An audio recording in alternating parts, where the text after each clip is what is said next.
Hello, everyone, and welcome to another exciting episode of The Dinosaur and the Dude, the only podcast in the fucking world with the shittiest audio with the most amazing content. Love that you all are listening to us, and we really appreciate it. So sit back and relax as we start this episode. And I already got content for the next episode. You do? What are we going to talk about next episode? It literally was something I was looking at while eating just 45 minutes ago. I think that that's a good thing for you, though, because eating is like a functional utilitarian thing for you. It's very purpose driven. And because I know you, Yeah. And that's whenever you're honed in, like you're focused when you're eating. You don't just eat like, la, la, la, I'm going to just snack and have a little bit of this. Yeah, I'm doing something else while I'm eating. You get to fucking work. You know what I mean? Like I'm eating in order to, sustain life. Taking some sustenance, but then also, okay, let me check out this website. Let me search this up. So yeah, next one or whenever one of the future ones, maybe it's the next one or what. But it is it's all about strange, rare, and fascinating medical conditions. Yes. Let the freak show begin. I got pulled into it. I love that. I got pulled into it because I read on Twitter this one. I was like, what the fuck? Why is it called that? And then I read it. I was like, oh shit. So it's like you are constantly. Oh wow. So the first, and we can talk about it in depth in the episode. But I read this tweet about the Alice in Wonderland syndrome, and I was like, holy, what the hell? Okay, I'm not going to look that up because I want it to be yeah. But when I read so intrigued. Yeah, when I read it, I was just like, oh god damn it, these aren't like, hey, I took some mushrooms and this is something that, yeah, this is, at least with mushrooms, that ride will end soon, but it's going to be a couple hours though, at least. But and if it's a bad trip, we're real sorry. Okay, cool. At least there's an end. You know there's an end. With a syndrome, you're that's what you say life or. Well, yeah. You're fucked. Not going away. Yeah, I'm also fascinated about it's not really a medical like anomaly or something, but people that like just they're walking around and they just like drop a fucking kid out of nowhere and they're like, I had no idea I was pregnant. I'm like, well, fucking how? Yeah. I've been pregnant. How do you not fucking know that? Oh yeah. Are you that much of a beast, or you just don't know your body that well? Yeah. I mean, I'm sure that people that happens to, they're like, no, I didn't know. I mean, I don't know what to tell you. Yeah. But like, just like a kid just drops on the floor. I'm like, for real? I did a hard piss and a baby was in the toilet. Right. I was trying to pass dinner last night. Maybe drink more water if you're dropping. Christ almighty. Yeah. I'm like, really? Because it was not easy. I'm just saying. You squeeze something the size of a watermelon out of something the size of the whole of a lemon, you're gonna feel that bitch. At least you fucking better. You dead ass pussy. I love how you just summed it up. It was not easy. Yeah. It was not. I'm just saying. So hey, we got a visitor. Hey. Welcome aboard. Hey, we're just talking about syndromes and dropping babies. Yeah, hello. And the gummy hasn't even kicked in yet, so woo! Yeah. We're good to go. So, oh geez, I was gonna say, I was there for both my kids. It was a battle, like they did my not human body against that human body. Like my son was, yeah, because my son was 2 ounces shy of 9 pounds, and he was a 13.5-hour labor. And my daughter was my kiddo 5.5 hours, but she was 9 pounds 2 ounces. 22 hours. So, it sucked. And I was allergic to the epidural, so it wore off like about 45 minutes before he actually came out. So that was super fun. Oh no! But that's okay. I did good. It's done. I'm not doing it again. I can imagine. Yeah. Sounds like an amazing Disney ride. Done over with. Got the t-shirt. I think I'm okay. Right. Well, thanks for joining us. Hold on. Yeah, definitely. That sounds like a hold on moment. I'll just, Oh thanks for joining us for the shit out of me. That was third. my metal water bottle hitting the concrete. Oh Fucking yeah, hell. metal water bottles, bougie. Third time, awesome. You're becoming a regular, but I'm this loving time it's going to this. be kind of different because we've talked We're about. just gonna put you on payroll at this Yeah, point. yeah. We've talked about this, but we've I'm talked about this sure. a Why couple of not? times on several We'll other discuss medical and episodes, dental diving later. into their secret organizations and thoughts of different things in regards to prepping, and then later we evolved conversations into homesteading, and then we're like, hey, there's a difference. And it's like, oh, okay, fine, but somehow, some way, they sort of Oh, yeah. touch on similar thoughts and ambitions, and then some people start off prepping and become homesteaders, and some people do a little bit of both, and they have communes. But Hey, we dude. wanted to get people that had better understanding of it, because I don't know, I have aspirations for it, but you two seem to have a little bit more of a solid grasp on it. So I'm really going to just be sucking in whatever information you all can give, and I'm Okay, so do you have sure a your Canada bunch of other Dry? people too. Huh? Do you have your Canada Dry? I got it right here. I'm about to pop it. Okay, well But then you pop it because I'm fixing to do the intro. yeah. Hey guys, this is the Dinosaur with the Dinosaur and the Dude. Welcome to the podcast. We've got a visitor on today. Um, how do you want to be named? I thought I just did it.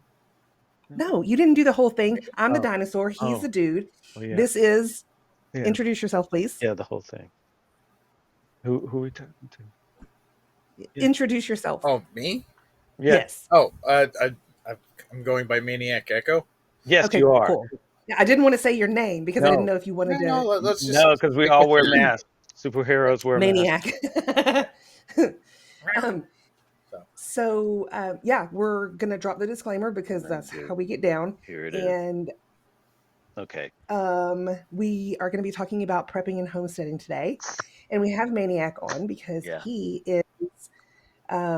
says he does some prepping, and I've talked to him a little bit off pod, and he's pretty knowledgeable, and he's also open to sharing information, but also receiving information, which is important. Yes. He's probably the number one type of person that I would want if we were in a shit hit the fan situation. Okay. Because he can stay calm. I think that's part of just his nature, his demeanor. I mean, I'm sure he can get amped, but you work in the medical field, if I'm correct, and you probably have a lot of high pressure situations that you have been conditioned to deal with. You know, you have experience doing that. Yes. Do you think that that's helped you with the preparation portion of it? It has enhanced my ability. One of the things that has been noted about me since almost day one is I've always been a very calm, cool, and collected individual. Which is very handy in something like that, especially when you have an emergency situation. And I'm a volunteer firefighter currently. Woohoo! So it's You got the suit and everything? yeah, I got my own bunker If gear. I were straight, I'd be like, yeah, get it, but I'm not. So I may or may not have been on a calendar or two, and I will not tell you how much of what I was clothed or not clothed. Okay. So that means yes, he was. You're like, I was wearing an axe. That means That's yes, all. Just an axe. The helmet may have involved too. Okay, there we go. But And the suspenders, but not attached to anything because you don't have pants on. right down to the socks. No. That's a tight stretch. Jesus. Yeah, fair. It all depends really how high the socks. No, not in this weather. Oh, God. Yeah. Is it hot where you're at? Uh-huh. It is? Yeah. What's hot for you? It has been, well, again, here in Canada, we use Celsius, but it's been 33 degrees today with a heat warning effect of feeling like 40 to 44 degrees. Okay. In my area, Yeah. which I've been driving around to the car because that's how I have air conditioning. Do you not have air conditioning in your... Oh, because you're in Canada. Fucking Well, we hell. do have That air sucks. conditioning units. My house is a very old house. There's no central unit, so we're relying on window fans. We're thinking about moving up north, and that's a definite requirement. Well, Because where I fuck live, this. we have such a from the different seasons we can go as high as we've had one day like plus 40 in the summer to minus 50 in the winter. Also, Yeah. so it's We a huge spread. we're coming into, I'm in Texas, and we're coming into a season where it's going to be straight 100 and above from here on out. And that's just the temperature. Now, once you take into consideration the humidity, and you've got the, oh, what is it called?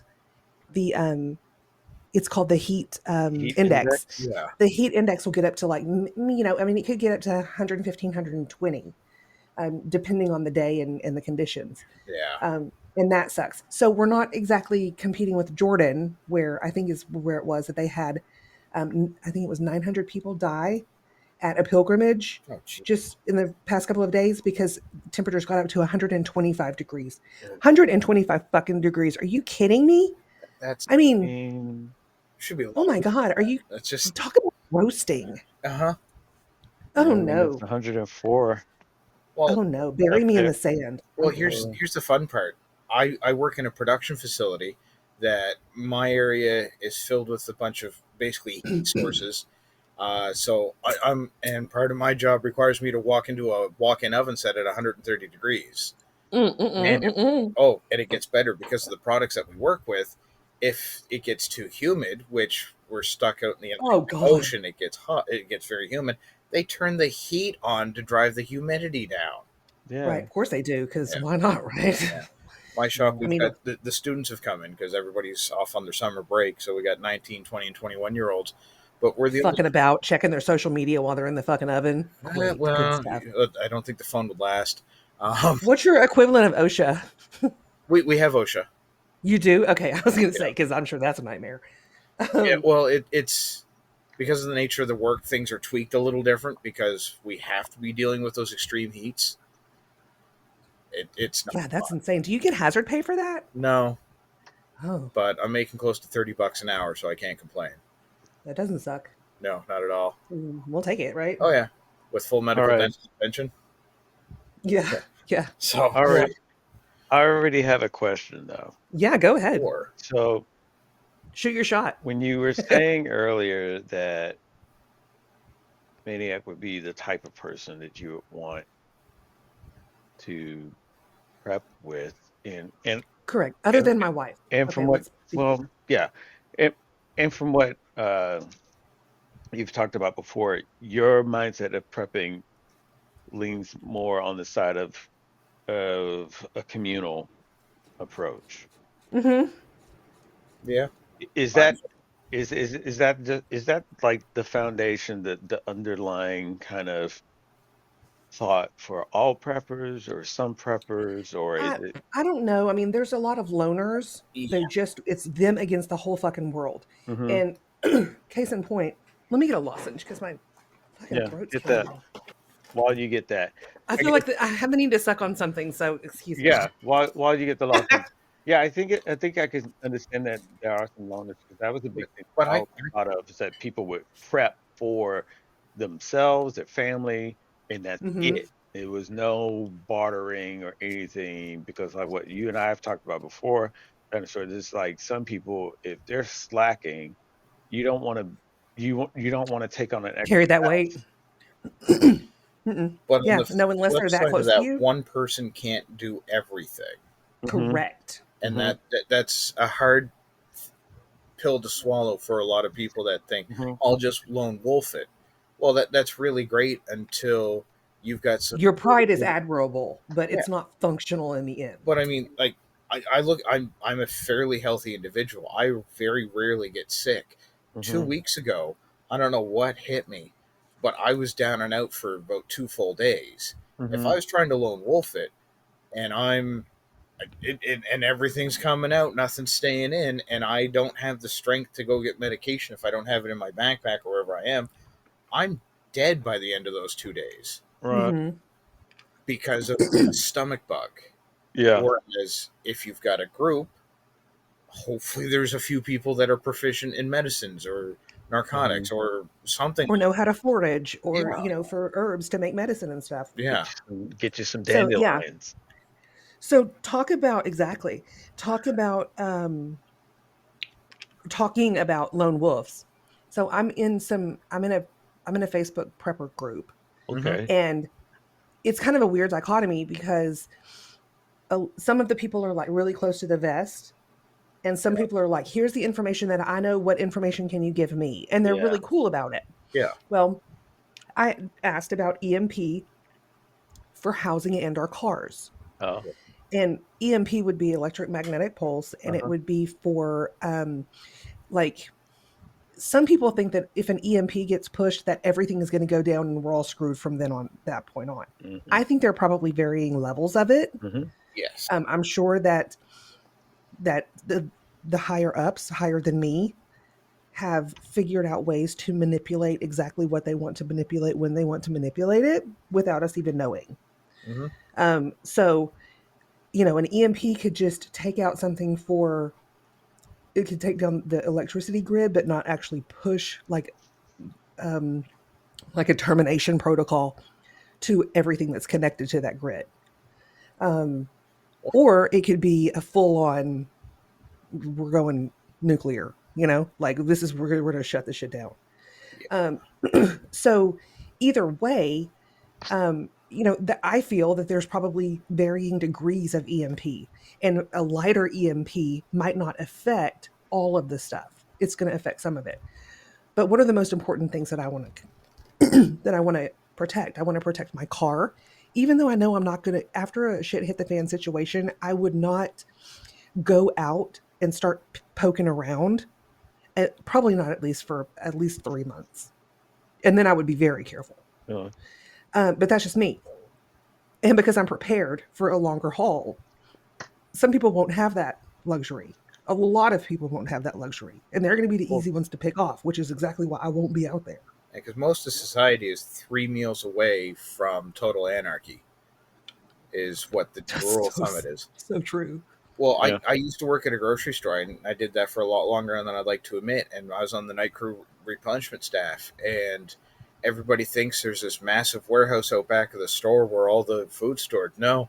When you're at a grocery store, 85% of the food is already on the shelves. Not much of it's actually stored out back. You're right. Which is insane to think that we've got insurance for medical, dental, life insurance, disability insurance, your car insurance, your home insurance. We protect all of these things, but one thing that we are so vulnerable in is our food source. Yep.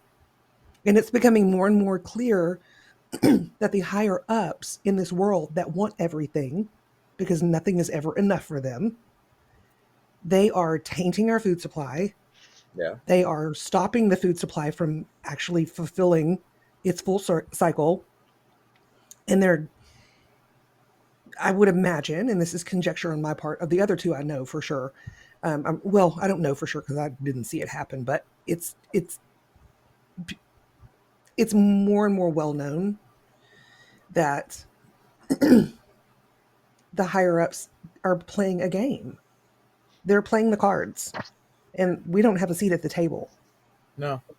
We're like a speck of dust on the floor that their foot is on. There's a lot of that, but to what Maniac was saying, though, groceries, it's like people have this assumption about locations being, because the magic is, you see the results of the magic. You go to the store, and there's always lettuce there, and there's always eggs, and there's always these sundries that you need.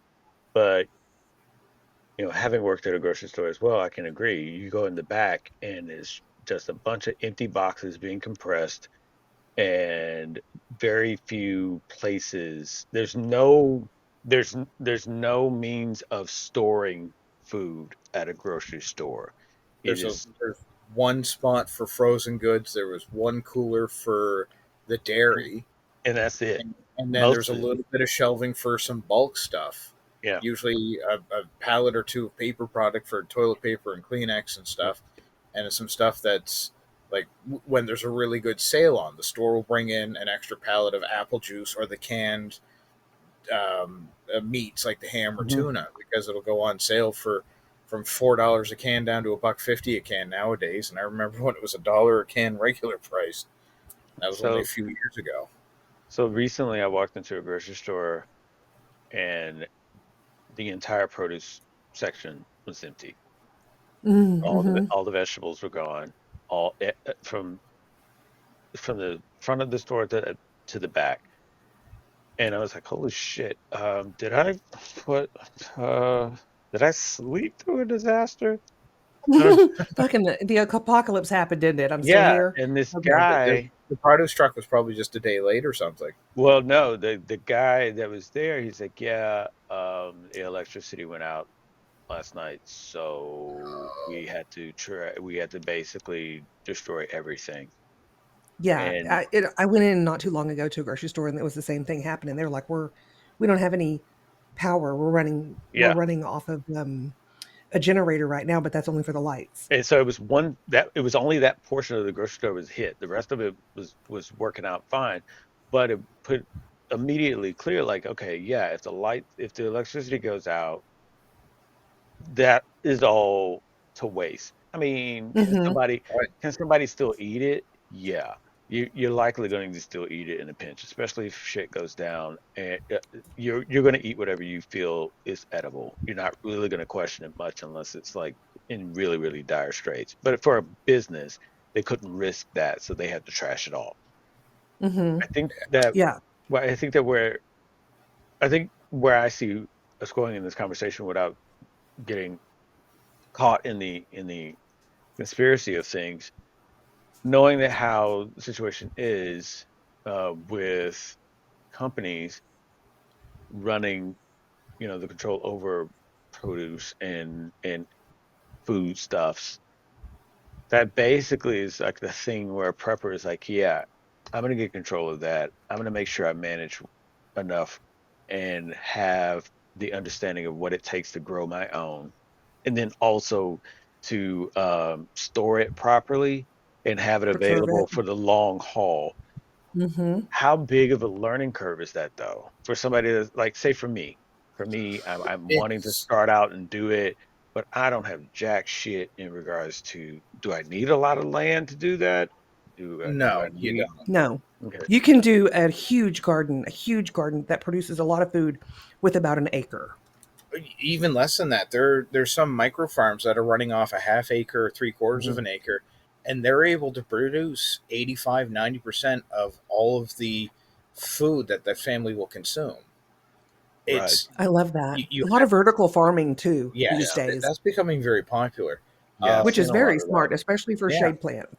Oh yeah, Yeah. but it's you'll have to. There's I'm going to say an obscene amount of research or a lot of research you have to put into it, because you have to know what fruits and vegetables work in different soil types in your climate. Because like, especially compared to where you guys are compared to where I'm at, I have a significantly smaller and shorter growing season, and I can't Hmm. grow.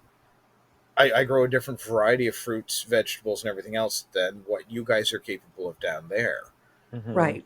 And then So we can grow usually without a problem, but then sustaining the life within because it's so hot, that's the issue here. yeah, whereas So we grow our crops and Hmm. they look great. When we're just getting ready for them to like ripen and fully get done, and then before you know it, we got no rain for 2 weeks and Hmm. fucking the sun's a billion damn degrees. So Hmm. and there goes the entire crop, the whole garden, oh yeah, Right. because nothing can survive unless you're Right. eating cactus, which might be an option. And I'm just injecting myself in as an example. Then you're like, there's no bread trees. So when so if you're growing, when you if have you're wanting things like that, then there's extra equipment that you're going to have to require. So if you're right, growing wheat, you're going to have to grow a large amount of it in order to be able to grind down the grains to get your wheat to then make your hmm bread. hmm It's it, again, it depends on your acreage, how much time you're willing to put into it, but from my experience, because I've got a couple of small garden beds in the yard here, and it's all been kind of experiments to see what grows well with each other. Yes, I've got half a dozen or more books on gardening, and even specifically in my area of the country. Mm-hmm. But even from what those books have said, I found some things that are a little different. Again, it's mixing and matching to try to get the right soil types, finding out what plants Mm-hmm. thrive with other plants, what plants hate each other and will not grow Yeah. well, and even Rotation. what does well in my soil here. Like, um, I've always, crop Yeah. rotation is huge if you want to not have to worry about keep introducing more and more artificial fertilizers, which are expensive and depending on where they are, could end up being harmful for the soil. Yeah. Right. Well, and in turn, you also have to make for sure that when you're doing the crop rotation, that if a crop the crop before takes out something in the soil, you need to put a crop in that's going to replenish that. Yeah. So you have to be smart about what you're putting back into the earth, because you could be setting yourself up for failure and not even know it. Yep. But Well, in regard to, I'm going to go back real quick to the Facebook group. Yep. okay. So yesterday I asked about the EMPs for the houses and cars. Right. Okay. Yeah. Because who knows what level we're going to have an Mm-hmm. EMP at? Was it going to destroy just a few things, or is it going to destroy everything? We don't know. Mm-hmm. But I want to protect myself if I can. So I put a post on there about that topic. And I immediately got somebody was like, "You're not the boss of us. Quit acting like the leader. Why are you trying?" I was just like, "Oh, calm the fuck down, dude. Like, I Thank don't know what kind of you. fucking mommy issues you have, Yeah. but you need to get the fuck over it, Thank because you, you are not Facebook. that special. And good luck on your own. You're going to be fine for about 6 months to a year. After that, you're probably going to need somebody's help. And if you're a dick, nobody's going to want to help you. Yeah. I'll help put a bullet in your fucking head if I have to, but I don't want to." Yeah. I think. So Yeah, you're it right. was it was just like fucking shit. Yeah. If you're in a prepper group, then what are you there for if you want to be all by yourself? You obviously need something, because Yeah. if you didn't, you just fucking know it all. So that goes back to the type of person that I would want to be in a communal space with, Yeah. regardless of Okay. whether it's a neighborhood and we decide to band together, Mm-hmm. or if it's me going out and starting a fucking communal property, which we're seriously down to do. See, Mm-hmm. I'm looking at But doing that as well. Mm-hmm. what's that? I'm actually looking at doing that as well. It'd be probably next year. We're hoping to get a minimum of 5 acres, but if for some reason there's a large abundance of money that comes into my way, um, there's a current piece of land near me that's well over 300 acres and about So when 15 to we move, 20. we'll get in between 10 and 20. Okay. I mean, that's a great sized piece of property to start with. It is nice And property. because I mean that's plenty of room for other people to move up, for you to put in your your hydroponics, your greenhouses, your outside gardens. If you're going to do livestock, that's plenty of room for a lot of the smaller animals. Yep. Yeah. Well, and we want to be the one to get the land first. And the reason why, not because we can make profit on it, but because we want to set ourselves up for success. And whenever we were talking about prepping and homesteading, the rabbit holes are fucking endless. I mean, you can go, if you're talking about EMPs, you can go on to that for days. If you're talking about Sure. food, you can go on for that for days. If you're Sure. talking about medicine, you can go on. It's just everything. You can go as deep as you want to. That's what And she then the said. other thing is you can talk to 10 people on the same topic about Yeah. what's your favorite, what's your preferred, and you're going to get 10 different answers. Mm-hmm. And Yeah, it's those could be fascinating. 10 perfect answers because it's the perfect answer for that person, but none of Right. those are going to be quite right for you. Right. It's a perfect hobby for somebody who has ADD and that likes to be Yeah. productive. And so, It really is. and And that's so I'm like y'all in my fucking happy space. yeah. And for me, I'm just like you're saying, Maniac, you're getting 10 different answers. I'm just like, okay, cool. But I'm thinking, I'm getting all these answers, but I'm thinking of it in regards to, okay, what could I do with any of those answers? And for right now, I'm thinking, all right, sugar snap peas and oh shit, lettuce and carrots. I could pretty much eat those out of the ground. The Everything. learning portion of it and getting to where you want to go is a slow crawl. Right. It is palpable. It is so slow. But Yeah. my But point to it it's a though, strong and steady thing. but my point to it though is that there are a lot of things that becomes, and I'm not saying necessarily for preppers, but for people, and I assume absolutely for preppers, where the process is more of the like the the process is more of the value of that person, because I don't know, for me, I just look at it like if I'm a part of a commune, I have to have a value. I have to have something that I can contribute that will be valuable to the commune.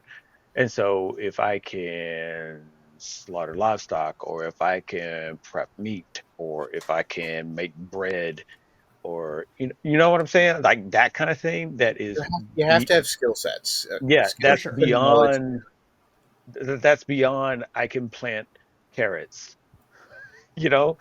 Well, I mean, I, I know this is going to sound, but any idiot can dig a hole in the ground and put a seed in it. Right. It's you have Oh to yeah. know how deep that seed goes. It needs to go to properly germinate. How much water it requires. Again, what neighboring plants can go near it. Hmm.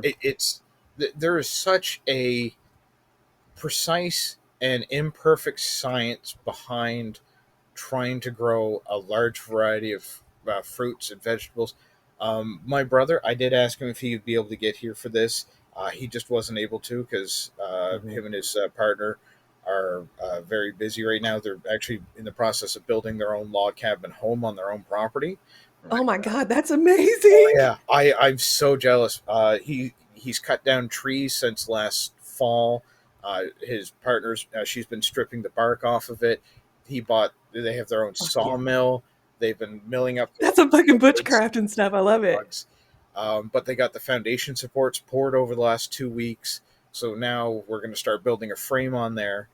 But they've been Oh my growing gosh. about My eight. heart is just beating with such like, I'm Oh, so like, just want to be in there doing it. well, my partner and I, we actually got a four-season tent the other day.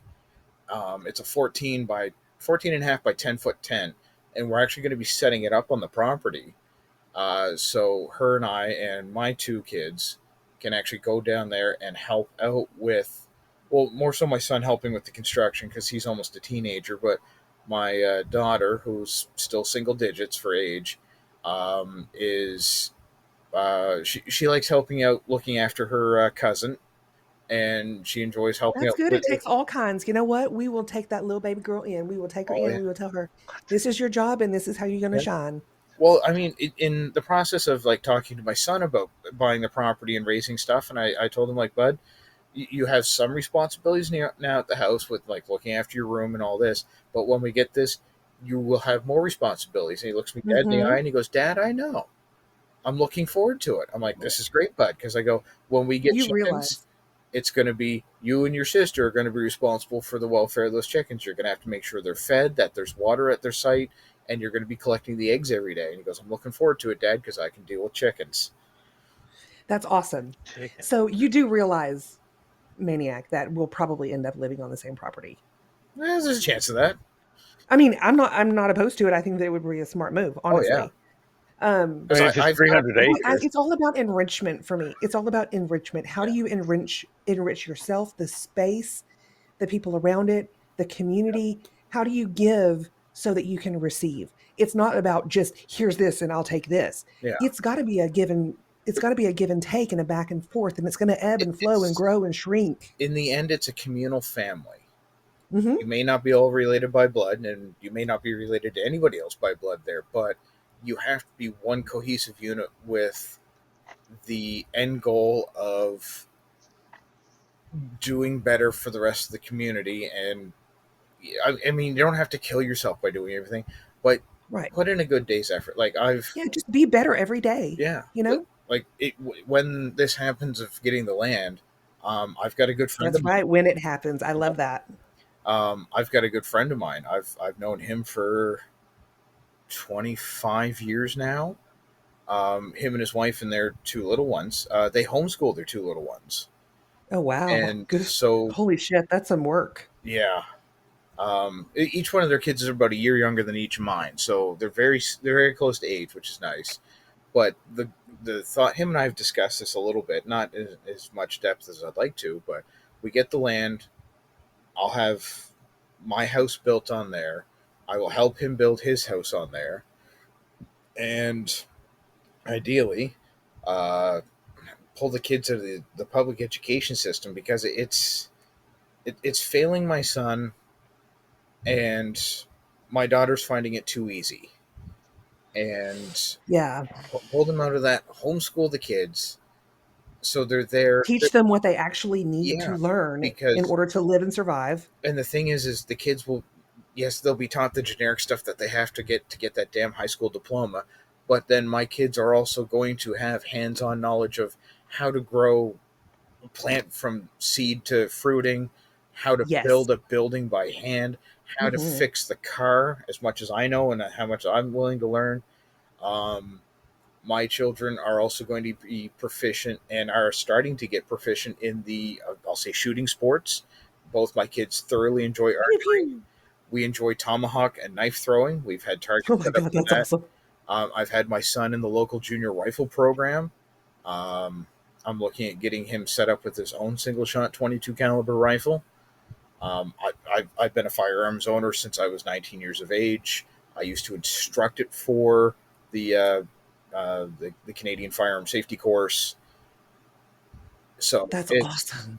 it's and I know I've talked to people about this and I've taken some flack for it, but then I look at them and go, you do realize that this is just a tool. That's all a Right. firearm is. It all depends. I give the analogy that to me, a firearm is no different than a hammer. A hammer can be used to build a table. The firearm can be used to put food on the table. Right. But both of them can be used to remove a person from this plane of existence. Hmm. It's all on the intent of the person that is wielding the tool. I agree. So it's I agree. I do think that though and my there kids are kind being of gets a taught blurred to line. safely use the firearm because Right. I know of one of my brother's friends from high school. This is a little depressing. Had no experience with a firearm. Oh, poor kid. Well, I mean, he was 18, so basically still a kid, but he thought it was cool to get his hands on a handgun and paid Mm. $200 to a kid because this kid found an illegal handgun in daddy's closet. It was a snub Oh my nose God. 38, and nobody was smart enough to open up the cylinder to see if there was a live round. So the kid thought he was being cool, had the to his head, rap song going on, pulling the trigger to the lyrics until the one round in the cylinder chambered and fired, and he was technically alive for about 16 hours. Jesus, man. So That is tough. That sucks bad. that's it. I hate that I have a story like that, Mhm. and I I don't know, mean but to it instigate. shows the importance of number one, people needing to be aware. Yeah, And number two, that it's also important to understand that you can't just give like in a prepping situation, you can't just give somebody a gun and say, here, protect this, because you don't know what their mental state is. no. Well, I mean, are they going to mental state. snap? It's their well Well, because skill set. in an SHTF situation, everybody is going to be more tense. It is inherently a high stress situation. Right. So that comes with a mixed bag to play with in the first game. Going, okay, hey, so and so, Steve, you here's a shotgun. You need to make sure nobody comes and does this. Well, is Steve normally a good natured kind of guy, or is he normally high Right. strung on a good day? Right. Is he So, volatile? Is he going yeah. to have a fucking And another a thing, manic episode or some shit? is he You is know? he medicated? And that's another Hmm. thing during an SHTF. How much medication does each person have? And how Are much do they these need in order to function normally? yes? Because if not, there's going to be some fucking nut jobs, which I already have a solution for. We're going to have a pasture off in the corner and it's going to have a chain link around it, and that's where they're going. So Probably that's a requirement. Well, fair. so you guys are on the same page in regards to communal stuff. I tend to think of the awesomeness of humanity that doesn't give a fuck about that, and they want to fill their packs, keep it moving because they're all about themselves. The hyper lone wolf, if you will, that it's not necessarily the lone wolf that doesn't want to be bothered, but also the lone wolf that takes and does what they want. Because Do you think that would fall more on your side? My issue with something like that is where I'm going to be part of a community or am part of a community, and we'll have infrastructure. That person's going to be dangerous because if they go, well, I'm hungry, these people have food. Are they going to sneak in, steal what they want, and leave? Or are they going to come in, take out everybody that they can? So now they've got food until it's gone, and then they move on. Yeah, Right. and that sucks that you have to think that way, but that's part of being prepared, right? So, Well, right, because my thought with that is in the scenario you were talking about, Maniac, where you have 300 acres. Let's say that is acquired, you get the 300 Yeah. acres. Okay. That's a fuckload to monitor. It is. And if you got this one person that you could have all the markers up, you know, stay away, whatever. Look, I'm gonna stay right here on the edge. I'm gonna forage what I can, and if I get sight or wind of somebody that's approaching, I'm right here at the edge. I'm just leave, and just come in, come leave, come in, out, in, out for as long as I can until you put hands on me, catch me, kind of thing. Yeah. I think it's kind of people are going to be people are going to be people, and I've told a dinosaur about this before, and it echoes what you were saying earlier, where people are 3 meals away from just going completely nuts.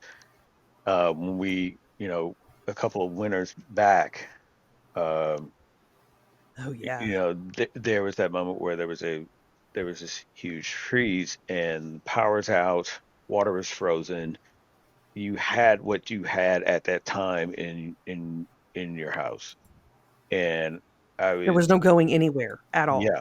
Okay. And so I was telling Dinosaur about it, and I was like, yeah, it was literally I could see every night after the initial, okay, everything is frozen, everything is shut down, everything is shut the fuck down. You're on your own, basically, is what they were saying on the news without saying it.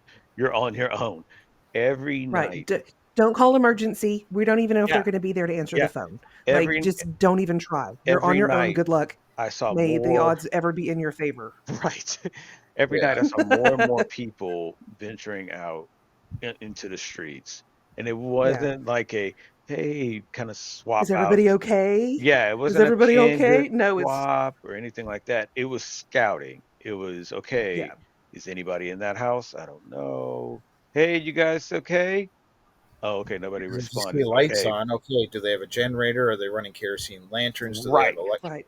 Are right. do So if they have there was, electric lanterns with extra batteries? Like, yeah. okay, So if it was candles, they kind of knew somebody's in there. If it was yeah, And if it's if a it was generator, you kind of knew because you could Yeah, hear the it. lights are on, you knew, okay, they got a generator, don't even yell. But if it was dark, they would yell at those houses that are dark. Hey, you guys okay in there? And if no one responded, it was almost like, okay, and we're gonna mark Free that for house. all. We'll mark, no, they'll just mark it. You don't want to hit it that night because, people are out looking and making sure because everybody was at their windows in some degree to make sure that people weren't doing this kind of thing. But you started to realize that people were breaking in, by the third night, people were breaking into homes, stealing their shit. And those wow. were the homes that they kind of scouted out and said, okay, Well, welcome to America, we maniac. didn't we didn't get a response out of that house, so they must not be in there. But for Eh, me, as situational safety, I wouldn't be responding. right. And then you have that, yes, and you But have that. It's then like, I'm I not gonna also, have a conversation. but I also have night vision goggles and a Yes. boomstick or two. Yeah. And so Yeah. some people You're don't gonna have those feel it. kind of things, and that would be Yeah. cool to have. But You're not gonna hear me, but they're gonna feel me. but Well, but to I your mean, point, it's yeah. it doesn't take long for it to just devolve to that. Well, so but that's also part of prepping though, Yeah. because you have to think about your perimeter, how much space you put in between yourself and your perimeter, and how many obstacles you put between that within that space. Hmm. You have to have your chain link or your razor wire or whatever or something that is going to deter them initially. There's got to be it's like a fortress. Hmm. And then as you get in, then you need to start thinking about booby traps and sound devices that are going to be going off, whether it's a string and some bells or something. So you got to make for sure that you can be aware when people are trying to sneak up on you. It's not just, whoa shit, what am I going to do if Hmm. they show up? It's, I need to warn these motherfucking people that there's going to be something real spicy up here for them if they get this far in. So with that, like, I've sat down and I'd like to think I put a fair bit of time in it. I'll say if or when I got that 300 acres, because it's almost shaped like a capital P, and you start in at the bottom with the roadway. I don't think I would have, and it's all forested. I wouldn't have a sign of life. I would hopefully get the driveway to zigzag in there, but I would have nothing along that straightaway. So it looks like a barren little dirt road. Mm-hmm. So no one's going to go, oh shit, I think there's a house with all the stuff down there. You have to get through several hundred meters of trees, which isn't going to be fun. And if I get the chance to, if I got the property, I'm going to start planting some thorny, brambly shit. So people are going to go, Yep. I'm not crawling through that. Mm-hmm. Then once you do that on the outside, anything's pokey and that can hurt somebody on the outside, if it's cactus, whatever. Yeah. And then also install metal spikes down in your flower beds. So there's people who are trying to go through, they're going to get fucked up by the spikes anyway. So yeah, I think about making a natural defensive barriers, and again, each piece of land, each area, each climate is going to be different. Right. Yes. So, so, but then on the inside, then you can put like your more bushier things that are like more for privacy, right? And then on the inside of that, then you can start putting your fruit trees and your fruit bushes and stuff like that. Yeah. So it's about using the space that you have to your advantage. I would have the physical barriers with the brushes, with rock piles, with whatever, with the trees and all of that. But then I would also put in, this is going to sound a little more old school, I would put in hardwired security cameras, because that way you can't just hack the signal and jam it or put it on a repeat. Yeah. So and person's not picking up. Okay, well, I've got this signal detector, and I'm like, oh, those seem like security camera lines. Okay, well, now I've got a rough idea that there's this going on in there. Oh, that's true. And then if you get them, so they've got thermal and or night vision. And oh my God, dude, you're amazing. You have to have an overlapping field of view if you want the whole property covered. You don't want a blind spot, because a blind spot's a weakness. Mm-hmm. And that's okay. I guess I should have prefaced this before we started this whole episode. I'm not trying. Yeah. I'm not trying to be a naysayer or no, but you'd love to play devil's advocate, and I love that about you. So continue. Yeah, I'm thinking in that regard, because I feel like there are going to be people that are listening that are just like, yeah, no, I that is where that whole take, pillage, move on mindset is, because when you guys are like, yeah, all right, cool, yeah, man, I'm listening to them. It's like, that's gonna take a lot of fucking time. How much time? It is, but that's why you start now. But, okay, and that was what and do what my you question can. is like, how much time do you foresee it taking to get the hardwire in place, the brambles to grow and the cactus to grow to be sufficient enough to say, yes, that's expensive.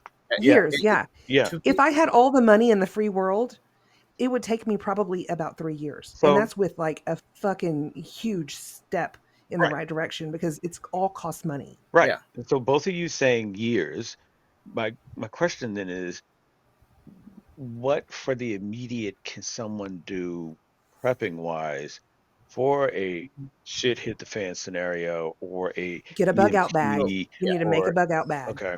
Can I tell you what I started with? And sure. It leads into where I started. So this started almost 13 years ago. Okay. And it was the first moment I held my son when he was born, and had that immediate, just this precious little person is now relying on me for everything in the world, for their safety, their concern, their food, the roof over their head, everything. And then my head, in the back of my head went, this world's gone to shit. Little did I know that was still the end of the good old days. Right. That was a fucking cakewalk back then. It gets shittier. My next thought was, how can I prepare and protect for his future and for any other kids?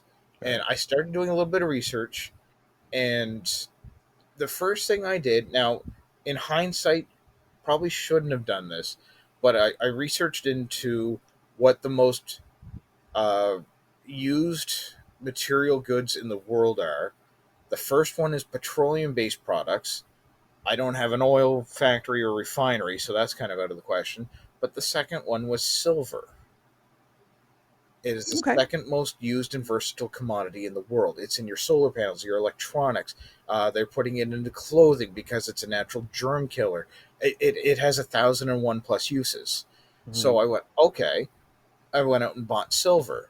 And I Mm-hmm. did my research, and the price went down. I'm like, oh, I can buy more. And then I started branching from that out into other aspects of prepping. And I went, silver's not, it's a good thing to get into eventually. But when you learn the rule of three, it's almost useless. Because the rule of three is 3 minutes without air, 3 hours without shelter, 3 days without water, and 3 weeks without food. And silver didn't cover any of that. Right. And then there's the three things that you need: bullets, batteries, and fucking hell, Beans. beans. Yeah. So It's all about the threes. yeah. So then after, so I did a big silver stint for a bit, and then my research led me into learning more, and that's the one thing with prepping: never stop learning, never stop researching, never stop, and don't Never stop asking, because once you stop and once you stop learning and paying attention, you're done. then you're done. So for me, another aspect of it was I embrace technology. I like it. It's a lot of fun. It keeps me entertained. But say there's an EMP, or say more likely in my area, a power outage from trees coming down, from a hurricane, from a snowstorm. Right. I now don't have the internet because those cables have snapped, and we've gone. I think White Wand took power out at our place for just shy of 7 days. You said white one? So the year before we got hit with Hurricane Juan, and that year or two before, and it was pretty devastating in our area. We lost power for a couple of days, but then there was a massive snowstorm that hit that was dubbed White Juan. Yeah, Okay. we're really original here. And then Black One came out when the power went off. Is that what happened? I'm Black not one took the sun out. Yeah, but no. So like I said, White Juan hit, and almost the entire province lost power, and our power crews were working 24 hours a day, 7 days a week. They brought in power crews from the 2 or 3 local provinces, and a Wow. few actually, and then a bunch of crews actually came up from Vermont, New Hampshire, and Maine. Like there was a lot because it was, our province was just a giant snowball of a wreck. Right. So here at this house, at my folks' place, we were, was it 4 days before the city got power? It's what we refer to as our capital city in the province, is the city. And so my dad and I went, shit. Sounds very Hunger Games ish. It was starting to get there. So my dad and I went, let's go get a generator. Because I was the oldest of the two that he had. So my brother stayed at home with my mom just to make sure everything was okay. And we drove to the city, and my mom was making phone calls because we had one phone that was a direct landline out to the phone lines, so we could actually make phone calls.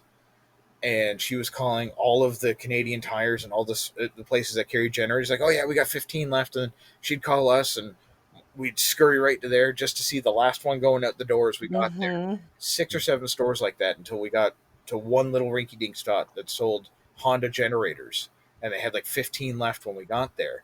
But they weren't letting them go at the door because their policy was they wouldn't let them go at the door without a full tank of gas. But they were having a hard time sourcing gasoline because most of the fuel stations were still out because either it had all been sold or they had no power. And my dad went, we got a jerry can in the car with Supreme that's full. And the guys went, that's great, we'll buy it from you. And they filled up our generator and a few others, and they actually knocked off almost 3 times the price of what my dad paid for the gas. That's what you do. Generator. So good for you. Good for your dad too. Oh yeah. No, well, my dad. That's a hero moment, you know? Yeah.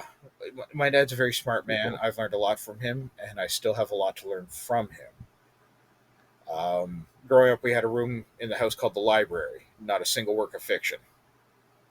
So very cool. I love that idea. He read every friggin' one of them too. So, I've got to start my own library, and there's a good chunk of fiction in there. But I mean, at this point, I probably have 100+ books on different stuff for prepping and homesteading, and it's everything from gardening, candle making, soap making, how to blacksmith, automotive repair, house construction, all like it's just an obscene amount of everything. Because I know, Yeah.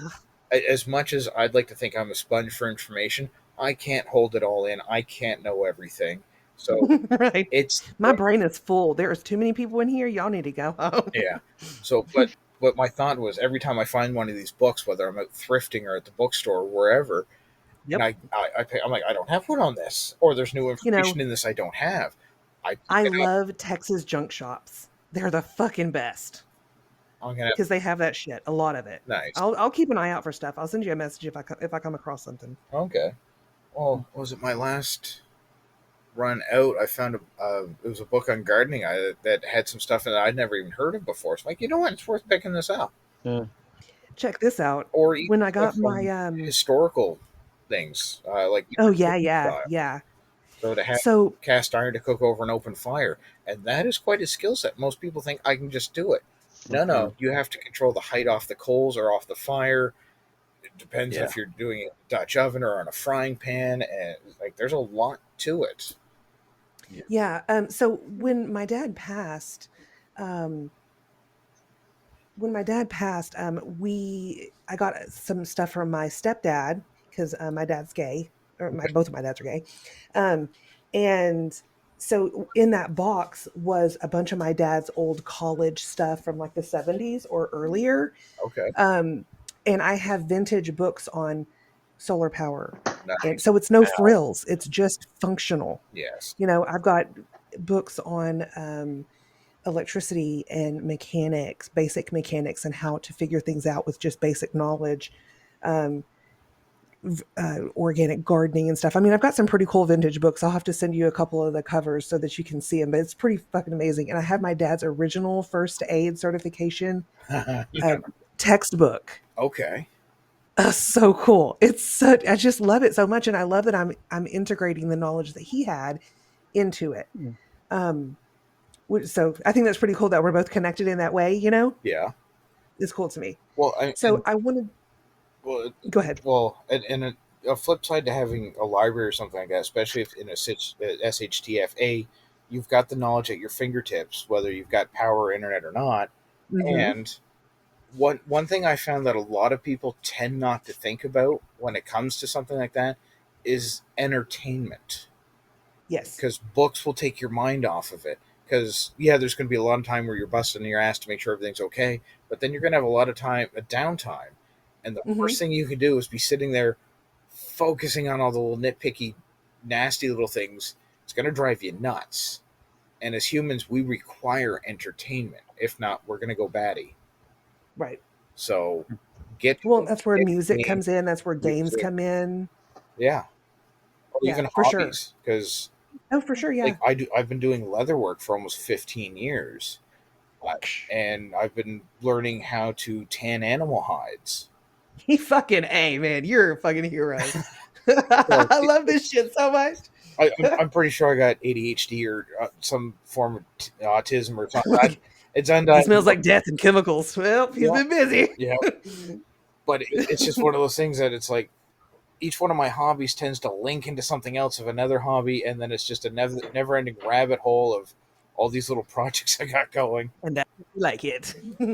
But it's So, also stuff that I got the kids into as well, so they're into which this is thing so as a young age. important.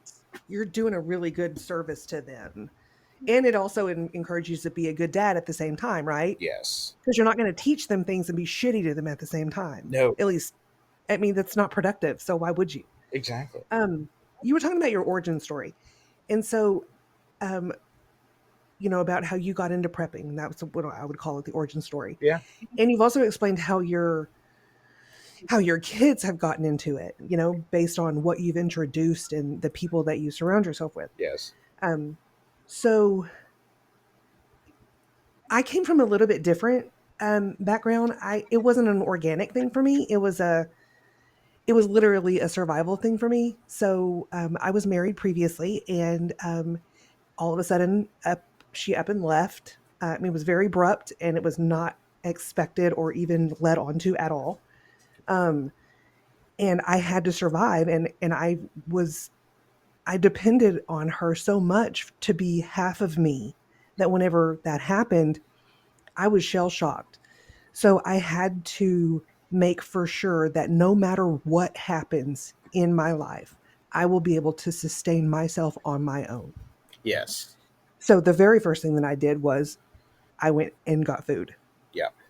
I started that journey. I learned how to do house plants, which led me into, it was a baby step. It led me from house plants to outdoor plants to garden, or to garden, or like vegetable garden, and fruits and stuff. And it's just kind of been growing since then. Mm-hmm. And if she would have never left, I wouldn't be where I'm at today, because I wouldn't have felt that need that I had to survive. And I realized that I may have taken it to an extreme, but she was my complete and in my entire fucking world. I worshipped her. I can And appreciate that, having a former wife that, yeah, she abruptly left, and it it changed sucked. a lot. Oh yeah, oh, it sucked. I honestly didn't. Yeah, I mean, mentally it sucked, but also I just needed to be able to function and take care of myself. And there for about a week or so, I really didn't know if I could do it, because that's how down I was. And then I pulled myself up and I'm like, you know what? I got to live. So this is what I'm doing. Yeah. And so I just baby steps started growing and fixing and, trying to tackle all the aspects of my life, be it, and be prepared for anything, anywhere, anytime. Just be aware and be paying attention. And it helps that I'm ADD, because I process information so fast that I can just skim through possible situations, you know? Yeah. And so, I mean, it really is just my perfect storm is like, it's pretty full right now. You know what I mean? Okay. Yeah. And now I'm just starting to build up the momentum to where we can actually work on this. And now, I mean, I can't imagine my life without my wife, without my current wife, Mm-hmm. because I mean, it's so clear that we are so made for each other. But Yeah. at the time, I didn't know I just knew that my world crumbled. So I had to make sure that I can take care of myself. And now I know I can take care of myself and I can take care of her. Yes. I mean, I'm not going to force it on her, but if she wants to be an active participant in this relationship, which she is, Mm-hmm. then she's going to understand and have that same mindset too. We have to Yes. help each other and help ourselves. And that goes back to And the whole prepping thing and it's how because we you're a are going. team. Yeah, exactly. Absolutely. And that goes back to the whole thing of why I would only vet out some people and let others go. Yeah. And the loners is definitely one of them. But, in order to make a fully functioning micro society, kind of like a micro community, Yeah. you got to go through. I mean, the list of homesteading topics I mean, it's fucking endless. I mean, you've got growing, preserving food, foraging, composting. I think we talked But about then you raising also have animals. to do woodworking, metal Yep. fabrication, Crafting, house making soaps maintenance. and cleaners and herbal remedies and medicine and shelters like you were talking about. God, you don't even understand how much of a fucking cape you're wearing right now, because you can build a fucking house. Yeah. Like, I'm down for the work. I'm down for it, but I don't have that big of a vision in that respect. So to know that you could see that through and work with someone that would be like workable, the compatibility to work together would be good. To do that is fascinating to me, and it's doable, and that's the thing, it's attainable. Oh yeah. 10 years ago, if somebody said, you know what, you could go out and you can build your fucking house and you just use what's around you and you can build it, I'd be like, fuck off, get out of here. But now I'm like, no, it can happen and it's going to. I And mean, I love our that. forefathers did that without even questioning it, I know. and that I was only know. what, maybe 3-4 generations ago. Right, like 200 years ago. Yeah, it's unreal to think Shit. of their everyday lives in a context are almost what we're striving for, because they were so self-sufficient, they were independent, but they were also part of a community.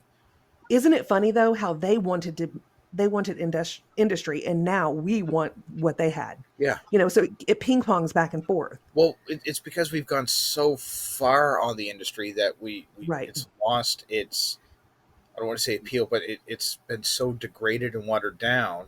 We're so close to it, we can see all the ugliness that it is. Yeah.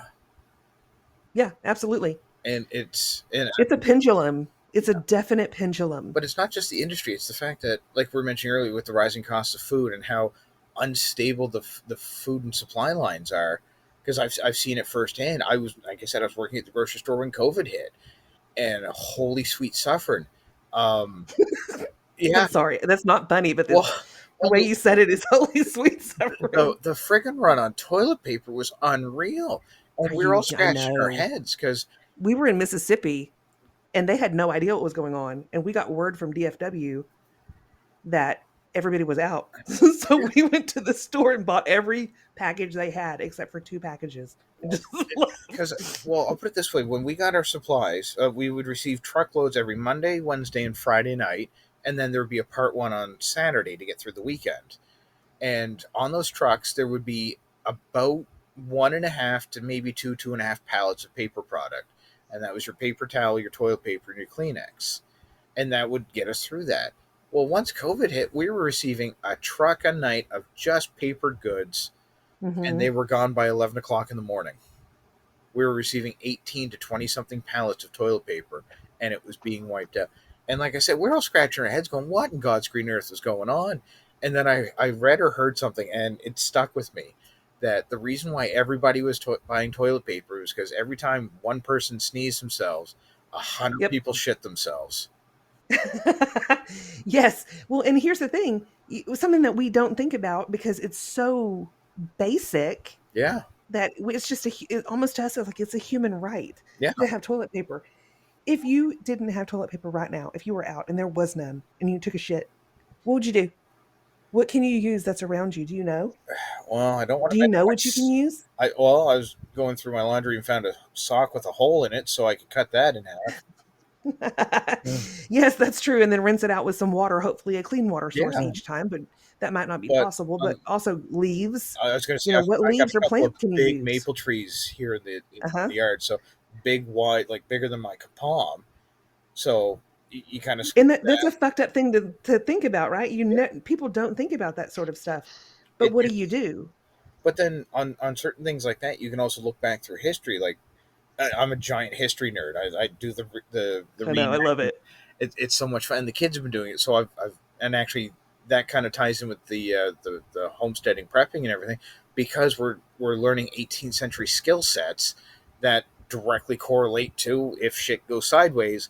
I've learned to cook over an open fire. I've learned how to preserve meat in the old styles. Right. Baby girls learning how to make soap. Yeah, baby boys learning how to farm. Yeah, and like I said, both my kids are in the workshop with me. My son's doing woodwork with me. They're both doing leather work with me. They both learned how to cast with metal. We got a lot going on. But like if you want to dig back into ancient Roman times, they had communal basically shitting rooms, and they would have a sea sponge on a stick, and that's what they wiped with. It was effective, but the problem is there was 12 other guys shit on the stick because it wasn't thoroughly washed.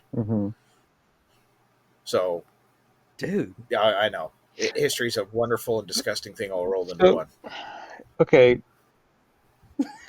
Is your hand in your head currently? I mean, is your head in your hand? Both. So are you just gobsmacked? Well, I'm trying to, because clearly 2 people that are really into we're amped, aren't we? Really into prepping. It's like this vibrating ball that's bouncing between the 2 of you. I know, it's amazing. And I get that, but I'm making sure that people that are listening to it is getting something out of it, as opposed to that you guys have really, really, really great ideas of all the shit you guys want to do. Okay, yeah, right. Sorry. But where's the takeaway for someone like me? So when I'm hearing it again, I'm thinking that's all daunting shit for me to do. Because get a couple of containers. No, I think the main thing is I've been telling you what I've wanted to do after doing this for almost a decade and a half. Right. I haven't got into what I did a decade and a half ago other than buying silver. Right. Which is great 3 to 5 years after shit goes sideways and we've gone from a bartering community to back to a gold and silver standard. Right. So that's my thing though. I think that when people hear about prepping, it is it is a fantastic thing to think about on the other side of it. I've got my Yeah, garden and I've got my crops in because that's the rotation. romanticized side of it. Yes, exactly. And a lot of what you two are talking about is leaning on the side of the romanticized part because you have all this shit together. You've Yeah, got the land, you've got the forest, the wooded areas properly obstacle full, and you've got this idea of community and whatnot. But for people that aren't prepping, for people that aren't in that mindset, and a lot of times you'll look at movies and whatnot, and they'll depict exactly that, where people are like, okay, I've got to learn this now.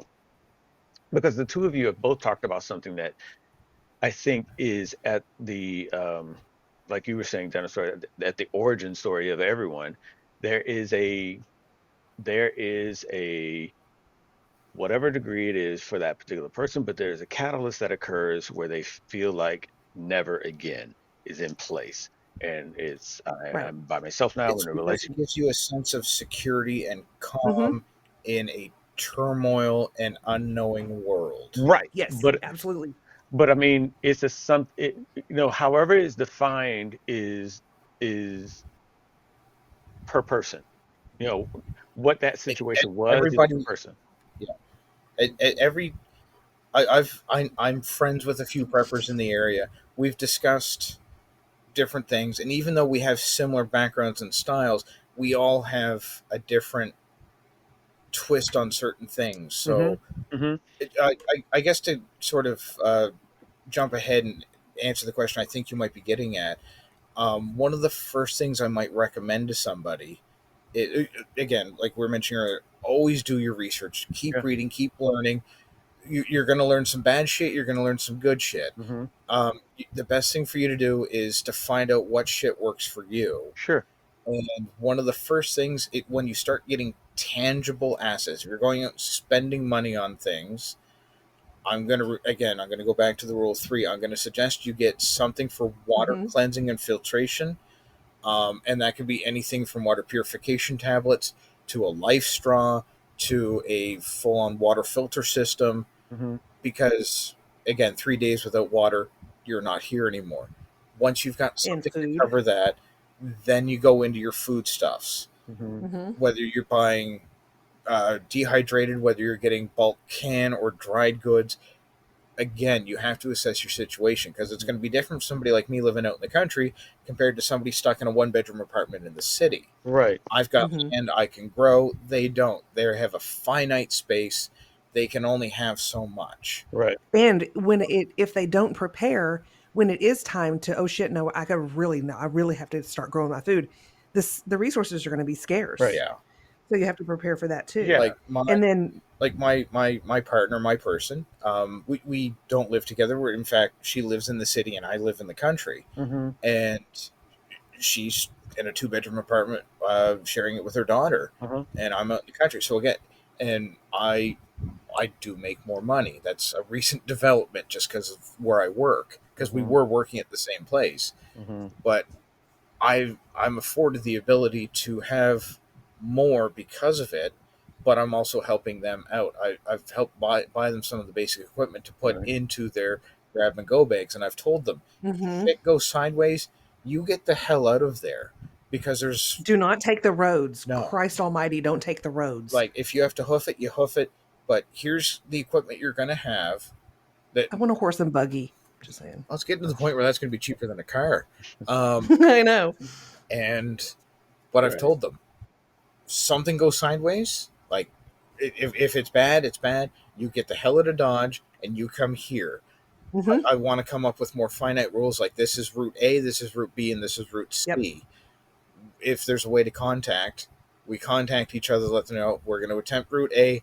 We've left now at X number of miles per hour. Like, it'll take them a couple of days unless they steal bicycles, kind of thing, to get to my Right. place. Unfortunately, Yeah. Or unless they're underground. And that's what I'm getting at is that there is so what I'm talking about is like, okay, for people that don't prep and people that have because preppers are looked at as being, oh, they are doomsdayers. They are thinking of this thing that's going to occur that has no sign of showing that it ever will occur. You have people that have to know of this thing on the horizon before they're very reactive. They're not proactive. And where preppers are looking at it like something has occurred where they have this never again mindset, where it was a huge breakup and they realized they were so dependent on someone and they never again want to be dependent. They want to be independent. They want to be able to learn things so that they just express even more of that independence. But some people that catalyst moment hasn't occurred yet. And so you're in a two-story apartment, or in a multi-level apartment, or you're downtown, or you're whatever. And for them, as with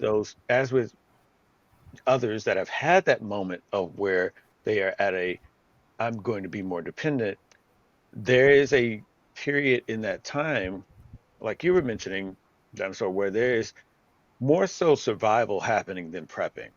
And Mm-hmm. like Maniac, when you were talking about don't take the main roads, that's all survival talk. That's all get out, do what you need to do in order to get here, to then live in the, But like at the end of the day, that's the only thing that matters. well, right. But as a Like prepper, I've said it before, I'm very focused driven. right, And that's what you have to be in order to overcome a situation like that. Because If you have somebody that just doesn't have any, you're like, you have the food that you have in your house. You don't have any weapons and you got whatever medical needs that you have in the house, then you better just hunker down and pray, fucking pray that you don't get taken out. right. because sometimes Because, bugging in is a lot better than bugging out. Sure, right. sure, sure, But you still have to be prepared when you're bugging in. sure. But People don't think, okay, well, I'm just going to shut my door. I'm not going to answer it. I'll just stay inside or, whatever. If at some point, I mean, people have to take responsibility for their own preparations, obviously. Right. yeah, Yeah, you got the survival When, aspect of that. I mean, like even what you were saying earlier, so you got, okay, it's shit happens and you're in a space where you've done a considerable amount of prepping, um, to where you can survive and maintain. You're basically locking the door in whatever shelter or whatever, and holding your and own. for 3 months you were saying, like, But if you're in the city, it's a whole different right. story. But I'm just saying from but you. that's also a worst case scenario. Yeah, but I'm just saying from your perspective of you're saying like locking it up for 3 months, and outside is just mayhem, pandemonium, and all the other shenanigans that goes along with it. Um, Hmm. at some point, you open the door because you're feeling in 3 months it should be, well, the mass populace should have died off enough to where it's maybe a little bit more manageable to deal with.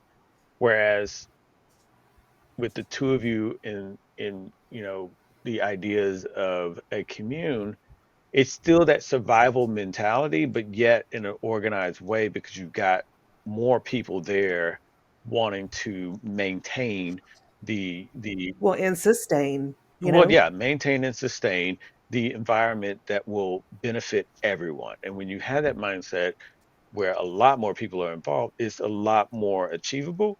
If you don't, then you're back to the fend for yourself, and either bug in or bug out, but you're making sure you maintain the survival and the necessities you need for you and yours. Yeah. right. Now See, there's glamping. God, and that's that's in a cute. sense I'll that's put it's a curtains up in the log cabin. No, no, no, no, Poof, no, no, no, no, no, no, glamping. no. What I'm saying is or taking the big RV camper along and right, Yeah, the toy right. hauler. So there's but I mean, glamping. There's glamping, but I've seen this thing where people, and I don't know the equivalent for prepping, but what I've seen is people they say, yeah, I'm a prepper. It's like, oh, okay, cool. How so? And they talk about, well, I got land, okay, and I got a house built, okay, and I got all these fucking batteries, and I built this barn. Oh, okay, for livestock? No. I got all my batteries right here. I got all my MREs right here. I got all my They're going to be on the roof. Come I on, got all my solar. dry Come on. goods, and this is insulated, and this is air conditioned, and it's running off the generator that's got solar power that's fueling. And I'm like, so okay, but then when I'm listening to the two of you, you're growing shit, you're purifying water, you're making leather goods and wood. Because it's only about surviving. Right, but If Well, the shit well, hits the fan, I don't have to do a fucking thing other than right, live. but in their And as long as mindset, I can they're sustain surviving. myself, it's right, and that's fine until they don't anymore. they're And I'll surviving take until that they've bet. run out of goods Mm-hmm. because Yeah. they don't have the full long term. Because it's I guess what the dinosaur and I are talking about is an absolute an absolute worst case scenario, complete removal of the potential of infrastructure. So Mm-hmm. there's no more running water, there's no more government, there's no more anything. Right. There's nothing coming to the stores anymore. What are with what you've got at your place, can you make it? Yeah. 99% of the people out there can't when it comes to full on preppers. Mm-hmm. Most of them, I'll say at least half, for one reason or another, aren't in that position or haven't thought that far ahead. Mm-hmm. Okay. So you have, with prepping, you have to think micro and macro. You have to Right. think of all the little things to make up the full picture. And what's your full picture? But my full picture, like I said, being out in the country with some land, is significantly different than someone's big picture living on the third floor, one or two bedroom apartment in the city. Right. God, sounds like a nightmare. I know. Yeah, Oh, I mean, I don't gives me mean anxiety. it sounds completely detached, but the only thing I can think of when I'm thinking of that type of scenario is like 28 days later when the guy was and his daughter was in the apartment complex, and they had figured out a way to catch water and to purify it yeah. and to do things with crops, and it was, and even But you then, also have to realize that was like a 20-story apartment building, and they were the only two people alive left in it. well, So there's they were that. able to rail the apartments. They were able to get Yeah, access to the roof for themselves. yeah, and it But if you threw another person or two into that dynamic, probably wouldn't have lasted as long as they no, did. and they did as much barricading as they could, but even with that example, he was like, yeah, this is super hard, we're not able to grow much of anything, we're fucked. And to get out was like, we don't, they needed a group Yeah. in order to make it possible for them to have a chance of getting out. Otherwise they were like, yeah, with just the two of us, we might as well stay in and make the best of it of what we can. I think Hmm. Yeah. so. For me though, with the whole glamour preppers, you're right, it is a, okay, when all the MREs run out, then what? When your solar power wires get cut, then what? um you Yeah. know, and When your batteries start going to shit, what do you have after that? yeah, and Hmm. so do you have the tech, do you have the means to repair a battery? I think that it was interesting because um this person, I knew of them before, and they were so pumped about it. They were like, yeah man, look, I'm making my own bullets, I got booby traps all over my property, I got this, I got that. And I was like, yeah, And but yeah, I mean, it sounds like you're preparing for, um, you They're know, paying for an armed invasion. right. That's what I was gonna say. That's what said to them. everybody's got a hill to die on, though, right? Yeah, I mean, am I right? Everybody has their own but that's, specialties, which is but why that's, the whole communal thing is so important because he, Maniac is going to know more about blacksmithing than I ever will, and I'm going to and know that's more true. about Yeah. whatever than him. So it takes everybody, and the stronger that your unit can be, and the more trust that you have within the unit is going to speak volumes as to how long you could And survive. that's Well, true. So Yeah. whereas I could probably survive for about 6 months by myself, me and Laura, or me and Kalam, and not have to depend on anything. I'm talking about, no, we can get our own water, we can do our own food, we got our own medicine, we know what to do. We're going to stay calm, we're going to stay busy, we're going to stay sane, Hmm. Hmm. and we're going to survive. Yeah. If I were in a communal situation, my goal would be to at least be able to function and sustain ourselves for a 5-year period without any outside help I was Yeah. going to at say, all. if you're in a community, if you've got, and this is very difficult to get, I'm going to say, quote unquote, the right people, you should be able to live indefinitely in that, as long as all of the right roles are filled by the best people for them. Right. And Like, people don't lose their shit. yeah, Right. like my brother and his partner and their son and their menagerie of what they've got. Yes, they're a few counties away from me, but if something goes sideways and for some reason they had to leave, and they will always have a spot at my house. And vice versa, probably. Yeah. Well, I mean, he's family, but I actually like him too, so that Yeah. helps. That helps. Right. That helps. But it's if they had to pack up everything and come to my place, I'm going to be making sure my brother's responsible for the head of the agriculture. He'll be our minister of agriculture Sure. Right. because that he has been supporting his Minister. family for the last 3 years on most of what he's been raising. Yes, Yeah. he's had to go get some groceries, Sure. but they've been producing. You can't do it all by yourself. Yeah, Yeah. but I It's mean, impossible. he knows when to start growing, what to start, what to plant with what. I with the amount of stuff I've read, and I've read a fair bit, my knowledge is in its infancy level compared to what that boy knows Yeah. because he's Yeah. been. I have a little bit of experience planting it because I got a couple of 4x8 garden beds. Woohoo! My brother's had a couple of acres every year that he's Oh, been I'm so growing. jealous. So, I love it. it's been tomatoes and turnips and beets and garlics and pumpkins, watermelon, squash, cauliflower, broccoli, Brussels sprouts, and that's just That's it. I'm moving. and I am that's just a moving. drop in the bucket. Yeah. He's raised turkeys and chickens and meat rabbits, and he's got Icelandic sheep that he's helped. They're telling me Shit. about the birthing process of this. He's raised pigs from piglets Sheep. up to full size with Berkshires, and then sold them off So see, to help. that to me is prepping and homesteading. And see, that's why I kind of feel sorry for the people that don't prep and that aren't Right. prepared. I feel sorry for them, but I But they've also been know able that to. there's nothing I can do about it. Yeah, but my brother and his partner have been basically almost almost been able to completely unplug Right. themselves from Yeah. a modern life. Yep. You still have to Sounds have a like a bit of dream connection.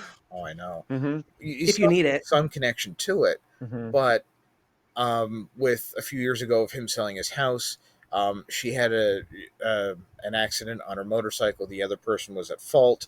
They just got the settlement from that. So those Are they funds, being smart with it and they're they using it for are good use? they've been I'm in. so proud of them. So they've invested it.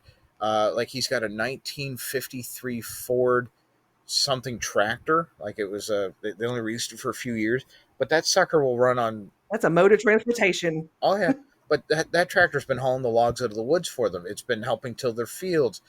The amount of stuff that tractor has done has been unreal. So good. The property that they're on has had a few So scrap that's vehicles. Like awesome. one was an old Yeah. hearse. He hooked up the hunks of that hearse and dragged it out Fucking awesome. with the plans on them taking it down to the scrapyard to sell for the scrap value. There's more Right. income for them Yeah. from this tractor. Yeah. So, So so, it's they, It's a lot, dude. Isn't so it? clearly though, they've go ahead. Sorry. well it's this is something they've been wanting to do for a while. He Right. started it when they were in a little cul-de-sac, and then he went, no, we need something more, and Mm-hmm. now they have 10 acres of woodlot that, like I said, they've been clearing to build. Like I said, they're building their own damn place from the trees off their property. Mm-hmm. They've already poured the footings, and this summer I'll be going down a fair bit and helping them build. So they're so independent, but again, they still need some access to the modern world because they Mm-hmm. don't have like running water. So they're doing laundry at our place All right. because it's easier than beating it on the rocks in the creek down over the hill. But it might get to that, and if it does, they have that. I think though, Yeah, from what I've gathered, is like we said in the beginning, is 10 different preppers together. You got 10 different points of view on how to do the same Sure. task. Uh, yeah, but to me, even the definition of that, of what, yeah, I'm a prepper. Oh, I'm a prepper too. And then some preppers might look at other prepper like, no, you're not. You just got a fuck ton of MREs in a barn that you should be using to raise livestock and meat animals But instead, you've got batteries and spare parts and MREs and dried goods and water that you think is going to last you.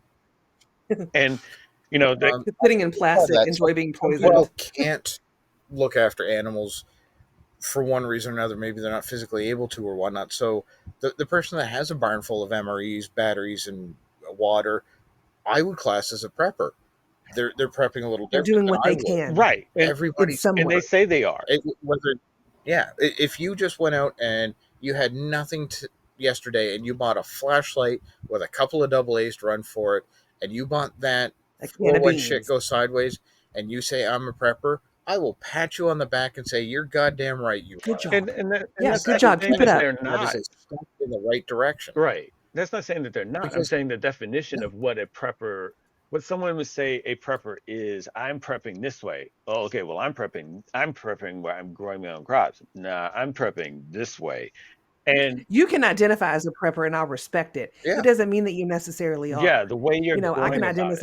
identify myself as a dinosaur, but people might not believe me. I don't give a But bug. the way you're going about prepping is kind of a thing of there. If it works best it's a for very you, personal journey. yeah, if it works Oh, best for for you, sure. you are okay. Yeah. If this level of prepping is what works best for you, great. Here's what I'm going to do. I'm going to raise sheep. I'm going to raise livestock. I'm going to plant my crops. I'm going to till the land. You are going to, But even somebody that doesn't do that is still a prepper. Yeah. So, for instance, that lone wolf that's just going to pillage and burn, I, I, still a You're still a prepper. prepper. Like and I look at the get difference that. between my brother and I. Like my brother and I, yeah, he went full on deep end Hmm. on it, and I'm still here. I've got a little bit here. You I've just got got a just a because just a I've got tip. my bug out bag, but I don't think I'm going to have to use that. Hmm. I hope I never have to. I'll be Hmm. perfectly honest. I hope that bag just Hmm builds cobwebs. I Hmm. mean, you go in and you Yes, that clean would be stuff out, fantastic. but it's And gets an annual check yeah. for expirations I and mean, to be whatnot. perfectly honest, I hope that if I spend 10,000 or more on prepping gear, that I never have to use a damn piece of it. Right. Yeah, that would be I fantastic. think that for It's me is peace that of mind. it's the sustainability that also defines the level in which someone is Yeah. a prepper. Like again, it's the best example between the two that I can do right now. And in this guy that I'm referring to, it was just him, his wife, and his daughter. That's it on this Okay. fucking huge property with them in a huge ass house with booby traps all around, and he's just in his little shed making his own bullets for his 50 cal rifle and his other. He's gone to that God, he level. really doesn't like people.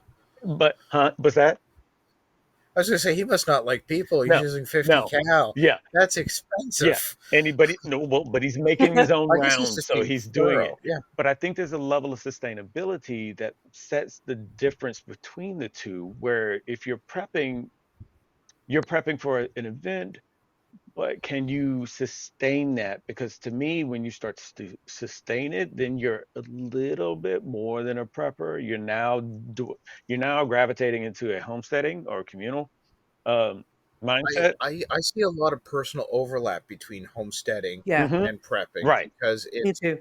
right. people are going to get into them for different reasons. Like I said, I started off as a prepper. My brother did as well, and he switched to full blown homesteading. Hmm. And like I said, he dived right into the deep end. He sold his house a few years ago.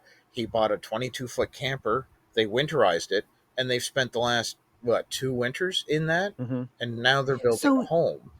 you can start as a prepper and go into a Right. homesteader, but you Yeah, can't start as a homesteader to go into prepping because homesteading because is the full homesteading blown is the ending. foundation of it. Right. Yeah, homesteading is if you want to keep building on those building blocks. By the end of it, you start off with lone wolf, Hmm. bug out bag, and a gun. Hmm. Then it's Where okay. you run Well, out of bullets and food and yeah, water, and then you're like, well, fuck, I do need but people. I look at it as well, say a multi-stage Pokemon. If you want to pull at the millennial stuff, you're going to Okay. evolve. You just keep getting better. You keep getting more because if not, you just get stagnant. And I'm not saying everybody has to go for this goal, Right. but it's because like I said, everybody's prepping journey is unique, it's individual, and it's them. They have to know what to do. Right. There are some guidelines, But all in all, it's how far you want to take it, how far you want to go. Some people are more than happy to go, I've got 3 months worth of food for everybody in my family at 2,500 calories per person. Yeah. We've got X bit of water storage or water accessibility, and I've got a boomstick and some way munition to keep it safe. And you know what? If that's where you want to stop, that is Right. fantastic. You're Right. better set off than most of the world. And that's But if you prepping. want to keep going, because like when I first started buying silver, again, not where everybody should start because the rules of three. Sure. I looked at it as like, okay, I went because at the time it was me, my now ex-wife, and my son, and I went, okay, I want 2 ounces per person. So I got that. I'm like, okay, now I want to make sure we got 5 ounces per person in the household. So then I got up to 15 ounces. And I'm like, okay, now let's see if I can get 10 ounces per person. And it was a little bit here, a little bit there, and finding out where you can get your best deals and everything. And then eventually you either go, okay, I'm happy with where I'm at, or you go, well, where's my final goal on this one? Because I can keep buying and buying and buying, or I can look at investing my money in something else.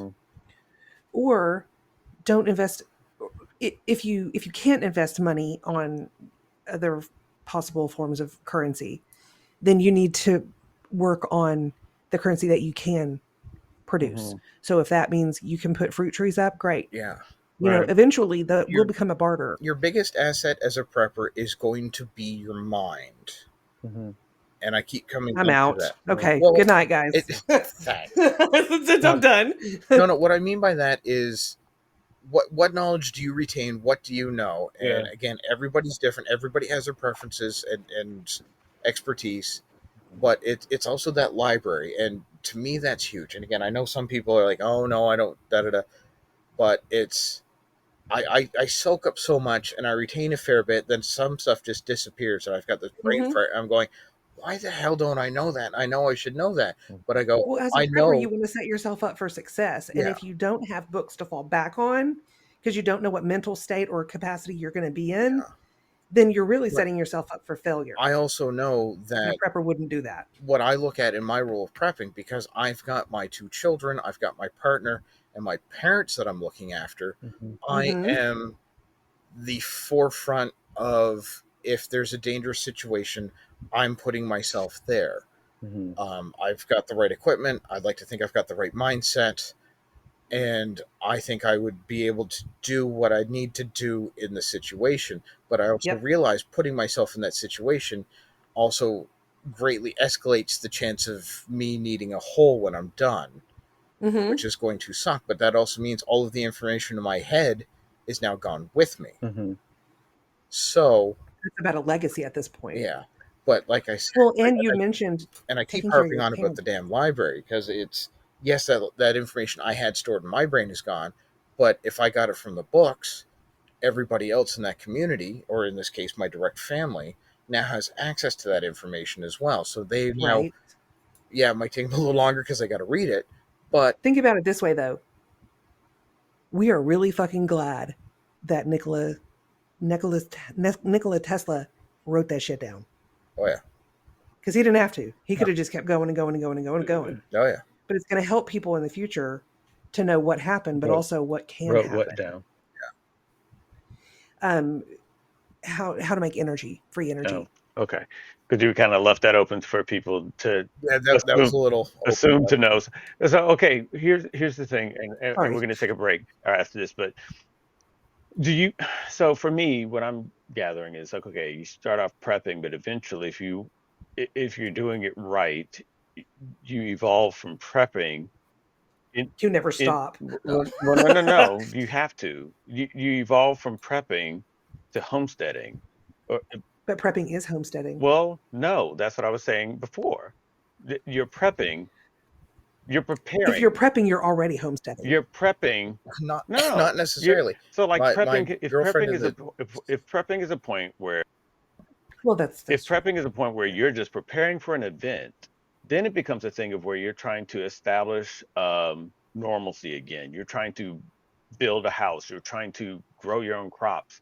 If you're prepping for something, and you're prepping to sustain for X amount of time.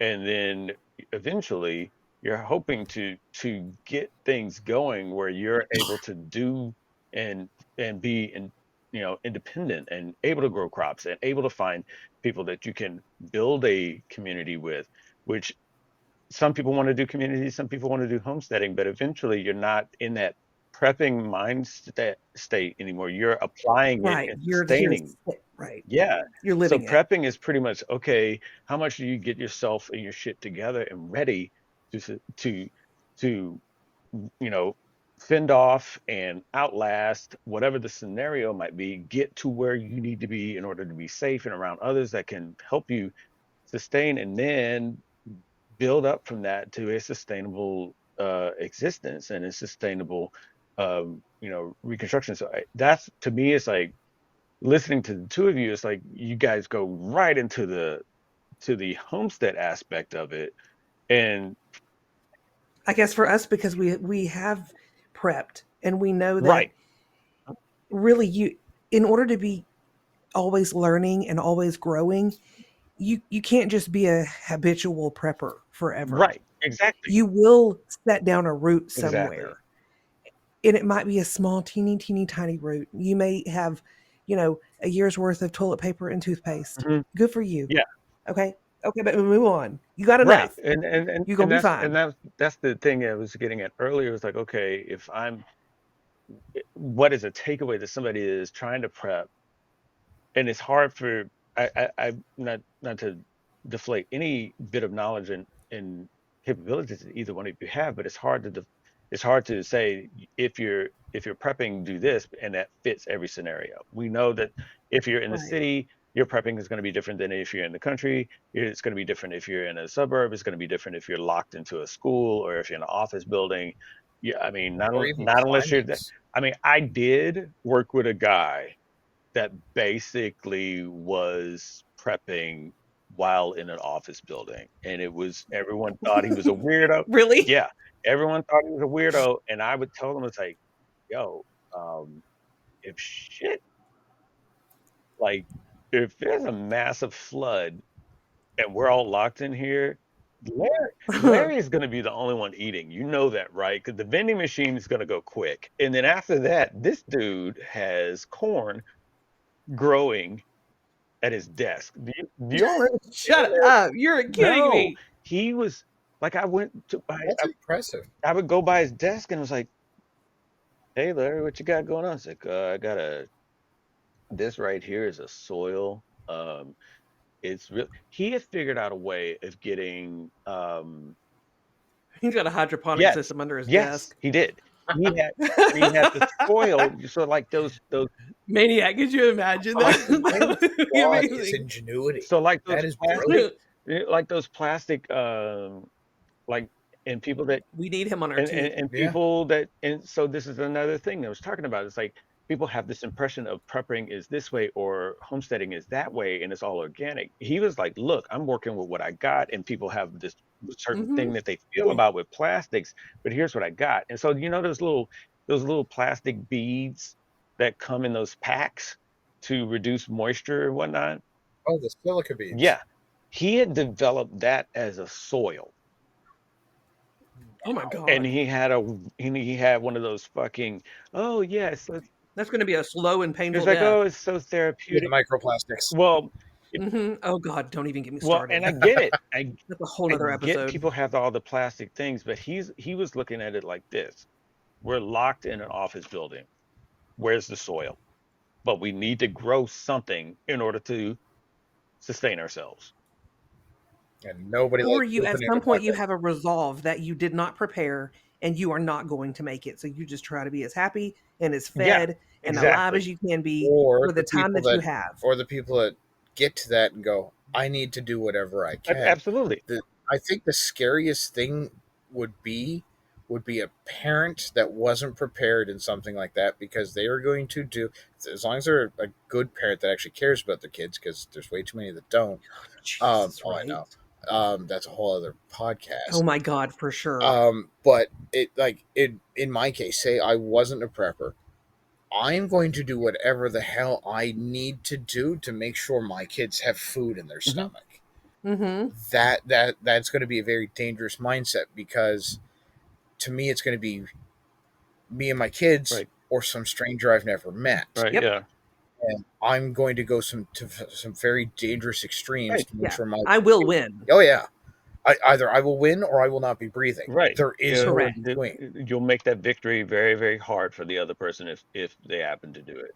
And Yeah. Right. They ain't gonna remember much of it, I that don't was think, the But after. thing. on the flip side of that, when I'm fully set up with all of this, I have to have the same Yep. mentality when someone's trying to remove Yep. something that I've spent my hard-earned money or the sweat off my brow Hmm. and the blood in my hands to put there on my property, Yep. because it is there for a reason, to enhance my life, to provide for it, and they're trying to remove it, whether it's a piece of equipment or a piece of fruit off a tree. Right. That was there for me and my Yeah. family. I can't afford to be feeding random strangers. Yeah. And Hmm. if they've now learned where I've gone, because I'd like to have location security with like I said, if I've got the property, no one's going to know that I've got anything there, because it's going to be this little windy driveway through the woods and then the property where everything's going on. So you can't see Well, what's honestly, out most there. of my shit would be underground. That's why I want the land first, so Yeah. that I can dig and put bunkers down. That's the first And thing that see, I and want. But I mean, there's the two different but ways of achieving the same thing, and that's fine. And yeah, Hmm. everyone's going to have what's going to work best for them. I think, though, what your example was showing, though, Maniac, is that there's that evolution of going from a prepper mindset to a homesteading and sustaining mindset, which is all based on a uh, lone wolf. Yeah, okay, I'm doing pretty good for myself and my family now. I'm providing on a regular basis with a variety of things to keep them fed and sustained and healthy and strong. You have to be out of your fucking mind if you think you're going to take even a little bit, especially without Hmm. asking, yeah, without losing some finger, digit, or a substantial amount of blood. And that's not Or your that's soul. not being that's not being antisocial. That's not being against humanity. That's just stating absolute fact, because you already know with certainty the thin line between where it was before and where you are now, and you don't want to, again, like I was saying earlier, you have within you a never again mindset that was the yeah, catalyst for Hmm. all those things. And so you're going to do whatever the fuck it takes to make sure Right. that is never going to happen, especially never going to be something that you were remotely involved with, that affects your kids or your loved ones or your partners or your family. And so I think that that's the thing that a lot of people immediately get rushed into when they're not there yet. And I forget the stat that you quoted before, Dinosaur, when you were talking about how much of the population just drops off um, after Oh after a God, certain yeah, I after a forgot. certain event. But it, after Maniac, do you know? it's Is it's 3 weeks or 3 months, there will be a huge die off. yeah, yeah, Yes, yeah, I think That's it when was 3 months. I think it's 3 months. That's when the life saving medications run out. That's when most of the people food stores are hmm gone. hmm I think it's a 65% die off or right, even greater. yeah. I was gonna say I And remember then they something like figure there'll Yeah, be it was 90%, and insane. I was like, It was what? there's like alarming. 60-80%, something like that. But then they figure there's actually a secondary die off hmm about a year hmm after the initial Uh-huh. thing. And because that's when people have reached their final limits. They haven't planned for an extended long period of Right. time. They might have a year worth of food stockpiled, but if you don't have a single seed to germinate, you have nothing for the next Right, year. right. Right. And I remember that And was a good luck stat. putting that MRE in the ground and see if it Yeah, that grows. was a stat that you Yeah, gave off. tang doesn't propagate. It ended up being like 90% what the dinosaur was talking about with the two waves of it. Okay, I'm gonna take a break. Yeah. You two keep talking. I'm gonna mute myself, and I'll be right back. All right. Okay. Hey, I got a couple of questions for you. You looking for awesome stuff to listen to while you're on the road, doing exercise, mowing the yard, watching clouds float by, um, memorizing your numbers to pi. Awesome. You know, that's by the way. Are you trying to find off the wall things to check out that, happen to be something that somebody else is talking about that you felt kind of like, oh man, nobody discussed these kind of things? Or are you like looking for, are you like four months deep into the new year and looking for a calendar still? Are you looking for shirts or bags or hats, with cool stuff on it and or cool logos or something like that, and you just don't know where to go? Have no fear. We've got you covered. All you've got to do is go to TheDinosaur&TheDude.com. That's it. That's it. Just get on your keyboard or on your phone or on your tablet or yell across the room for someone else to do it for you and just go there. Go to TheDinosaur&TheDude.com. I would spell it for you, but I'm too lazy. There, though, you will find all of the Dinosaur and the Dude episodes and that's right. And the merch. So that calendar you're looking for, got it. It's there. Shirts, there too. Hats, yep. What about a backpack? Mm-hmm. Just go to thedinosaurandthedude.com for all your amazing needs to be filled. Want to hear some off the wall comments about some topics that you didn't really even think about somebody was going to mention? There you go. And it's all audio. Total, as we talked about before, Orthodox podcast, all audio. So you can listen to it on the go. You don't have to worry about looking at anything. You can listen to it till you lose your hearing. It's so much content. We're on season 2. So you've got at least 80 episodes that you can listen to. All about, somewhere between, hour, 2 hours. So you got it. You on a long road trip? We got you. TheDinosaurandTheDude.com. Check it out and enjoy. So like and I've told this to Dude before. Everybody has a purpose. There is something that somebody can do. Well, if you got your grandmother with Alzheimer's and she's sitting there and you don't want to feed her a bullet, okay, no, because that's just but the old folks, they have the skill sets, they have the knowledge. Like if my right. grandparents were around, my grandfather could tell me how he used to had to work the farm by hand with his father. And But even if they couldn't, even if they were nonverbal, I give them Yeah. a gun with no bullets in it and just tell them sit here. And then anybody comes by, oh, they got armed guards.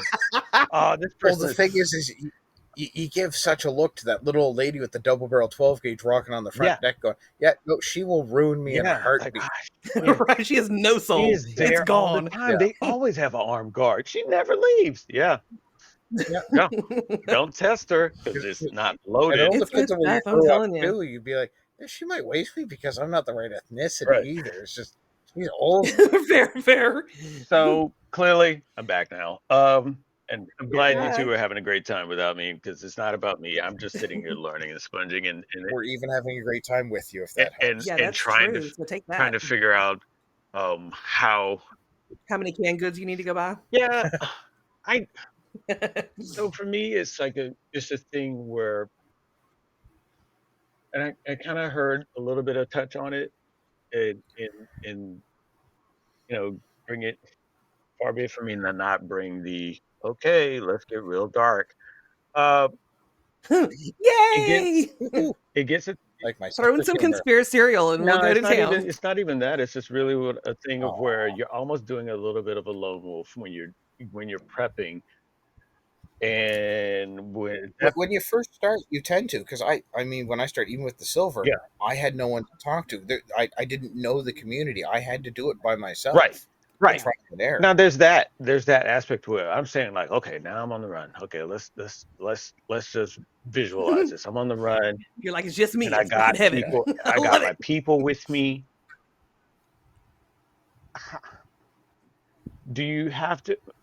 Like, it's a very, very dark time, and it's very definitive. You've got this has to happen, or we're fucked. This has to happen, or we're fucked.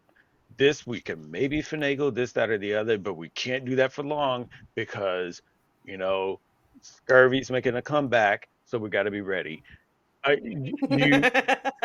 You you get to a point where you lose the things that you've taken for granted, and you realize by taking it for granted you have no idea how to make or uh, reproduce any of that. You have no means of doing that.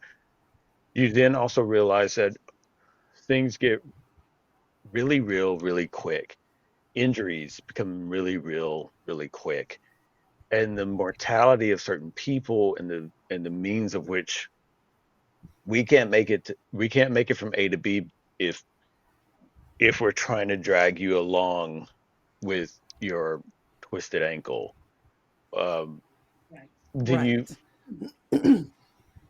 is That's a thing that, especially in that survival, in the survival portion of it, because again, you guys have gotten into the whole mindset of like, okay, and then when I get the land, and then when I get this, but then before all that is the survival, is that evolution of going from survival lone wolf, and then you finally get to where you're sustaining things. Is there a means of where people have to be in that mindset where, hey, the people that I start with are probably, I can't really think of all of them being with me at the destination. They'll have to drop So here's off. the thing, I can't think about that. I can't Yeah. allow myself to be distracted with that, and I know that sounds shitty and shallow, but I have to be able to operate. So as I'm trying to drag these people Uh-huh. along or trying to figure out if I should take them or Hmm. not, I am only going to function. And that is my job. If the shit hits the fan, I am going to function and I will survive and I will do the very best that I can to take care of the people around me. But I will always fight. I will always be moving Hmm. forward. Even if I can't physically be moving forward, I'll mentally be moving forward, trying to help people, trying to Hmm. learn people, trying to, or teach people rather, or fucking learn them wherever you're Right. from. So, it's all about just continually being better every single day, Hmm. growing, learning, being a better person in a positive mind frame. Not all the time, but as long as you're putting out, like I've said it before million times, as long as you're putting out more good in the world than you're putting out bad in the world every single day, then you're doing Right. good. So, You just have to keep so pushing like if forward. you and I are See, on survival mode and we're I'm a little running, different on that one, though. huh? So I'm a little different on Yeah. that one because I've got a group of people that we've discussed it, Mhm. and when something goes sideways, that we're going to come together, and nothing's really written in stone, but I've also gone on the fact that I do realize that there will be losses. Hmm. Hmm. You always hope there never will be, but it happens. It's life. It sucks. Yeah. Right. But I've planned that into levels of redundancy. So, like we were discussing on the break, I got a friend of mine. He's a former paramedic. Hmm. He's going to be very handy to have. I also have an aunt who's a nurse, and then there's myself who's medically trained, and then another friend of mine who's also medically trained as first responders. Right. There's four of us that have a very broad knowledge of emergency medical and long term care medical knowledge. Right. So if something happens to one of us, there's still three left. That being said, myself and two or three others in the group are also volunteer firefighters. Right. So if something happens, we've got enough of a firefighting force, but we can also train because it's easier to train for firefighting than it is for medical because of training aids and this and that. Uh-huh. Um, there's myself and a few others that are proficient in firearms. I have pellet guns to help train the others, Right. but I also realize we're going to need that. There's going to be attrition, so I've already planned it in, and it's nothing against anybody, but I've always been a fan of having a backup for my backup. Hmm.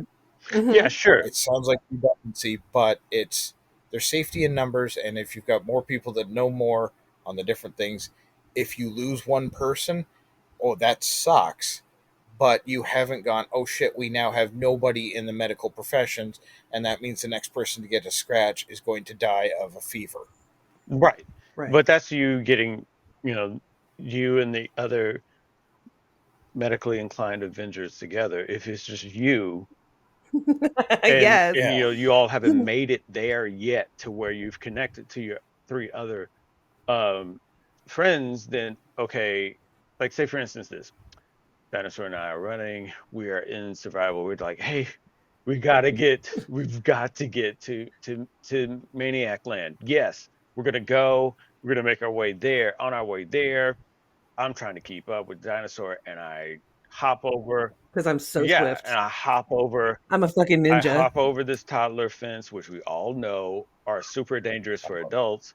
You hop over the toddler fence, and I fall, twist my ankle, and I can't. I'm like, mobility is just, I can't, I'm dragging you down. Are you gonna leave? At that point, if that were me, at that point, I would say, here's the thing. Leave me with enough food and water for 3 days. If I can't get my Yeah. shit together and get some help in 3 days, then it's my time. So you're Okay. saying you would leave me? Yes. Okay, yes. cool. Because I would definitely leave you. Absolutely. No, like here. But it's not an ill intent It's thing. not. It's a Not. thing Yeah, where I know that sucks and I'm not going to do absolutely, any good for you if I stay with you. I need to go and get help absolutely. and bring help back. And if I can do that within 3 days, great. And if I can't, then you probably have about, I don't know, how long do you think you can live without food or water? I know each person is About different because on average, about 3 days without water. Yeah. I was going to say three more Without days after food, that. So a total of 6 days you'd be without alone. food. Yeah. I mean, Yeah. you know, just from this podcast, Well, I know you eat a lot because you like to no, fuel no, no, no. properly. I'm saying just from this podcast, you know, I've done it at least 3 days fasting with no food. Um, Yeah, but in a most stressful multiple like times. a critical situation, it's your body is going to require more. It just Honestly, if will. that's any kind of if I've done any type of prepping, it's because of that. I've wanted to know how much can I function with no food, just water, and it's for those types of scenarios where like, okay, I don't have a means of eating anything. What's that like? What's waking up like? You'll die faster of water loss Right, before you and will so that's why food. I've always kept drinking water. I wanted to know what it felt like body wise when am totally without food. Now, I can honestly say for everybody that's listening, again, with the whole toilet paper scenario that Maniac was talking about, you don't have to worry about it if you're not eating food. So there's that golden, Save the salt. I mean, yeah, hey, there's that golden thing. bonus. Well, check off the problem with toilet paper. I don't need it, but uh, you know, I'm not being flippant about it either. In when I say I would leave you, I'm looking at it like, okay, we camp out a couple of nights. How does it feel? This, that, and another. We hmm divvy up because in the end, it's like you might be able to get to somebody that can help me, or you just need to go because at the end of it, it's like, okay, if we're trying to get to Maniac Land, it's it's a thing of where we're both under the understanding that it's a it's a it's a fantastic movie ending if we both make it there. hmm But is that But reality? that's the movie. Is that a reality? I, maybe, but we're going to be worse for wear. But if not, it probably be one of us and not both. And I think to what Maniac's saying, you have to have. It's not something that you're going to be just lingering on in thought and like, oh my God, one of us is going to die today. But it's something of a reality where you're like, look, things are a little bit different now. You don't have antibiotics at the ready. You don't have medications at the ready. You don't have things, and we're going to do the best we can to make it all as you heal up and the pain is less. But you, it's different now. Right. No guarantees. We can't fix Yeah, everything. And at some point, it has to be about self preservation because if I am not here, then I can't help and you. If I'm not alive, then I I cannot think help it you. goes back to the whole knowledge of what Maniac and you were talking about. It's like there's certain things that you have to have that you're knowledgeable with, where you can sustain for yourself as well for others, and then after that, it's sort of up in the air on what the situation is. So since we have our hypothetical hats on, and since you two are well versed in prepping and a little bit of survival and Have we passed the getting into interview? the whole thing, where do you think is the best? In the butt. Okay, cool, cool. Because I was on No? the fence. No more. I I don't was on know. the I just fence. thought you I would was on the approve. fence. I was like, is it the butt? I don't know. In Europe, Only one way to find out. yeah, in Europe it seems all the Right. rage. Going in. In Europe it seems all the rage, but here I don't know. Okay, so where do you feel like if And it's always that. It's always and I always say if the fan hits the shit, because it's that bad. If the shit hits the fan, okay, fine, whatever. You got candles. But We saw if it the coming. fan hits the shit, then it's just so daunting. Everybody just running and figuring it out afterwards. Uh, You know what? I'm like, does anybody have any yeah, fentanyl? right. Because I'm fixing to Like go I just tonight. need to, I just Mhm. need to sleep through this shit. Right. Damn. That was a joke, So, Maniac, by the way. That was a so, joke. Sure was. so for me though, where is like a good like, is it better to be doing it in the mountains? Is it better to do it in the countryside? Where is like you've got your best chances? And I guess it depends on where you've learned to survive. If you've got I would want to be in a cave. okay, so some people say cave, but then they're like, well, is it a cave? Like there's no exit. If there is no exit, then you're kind of that's an attrition spot right there. Somebody could just camp out and wait till you fucking die, smoke you out literally.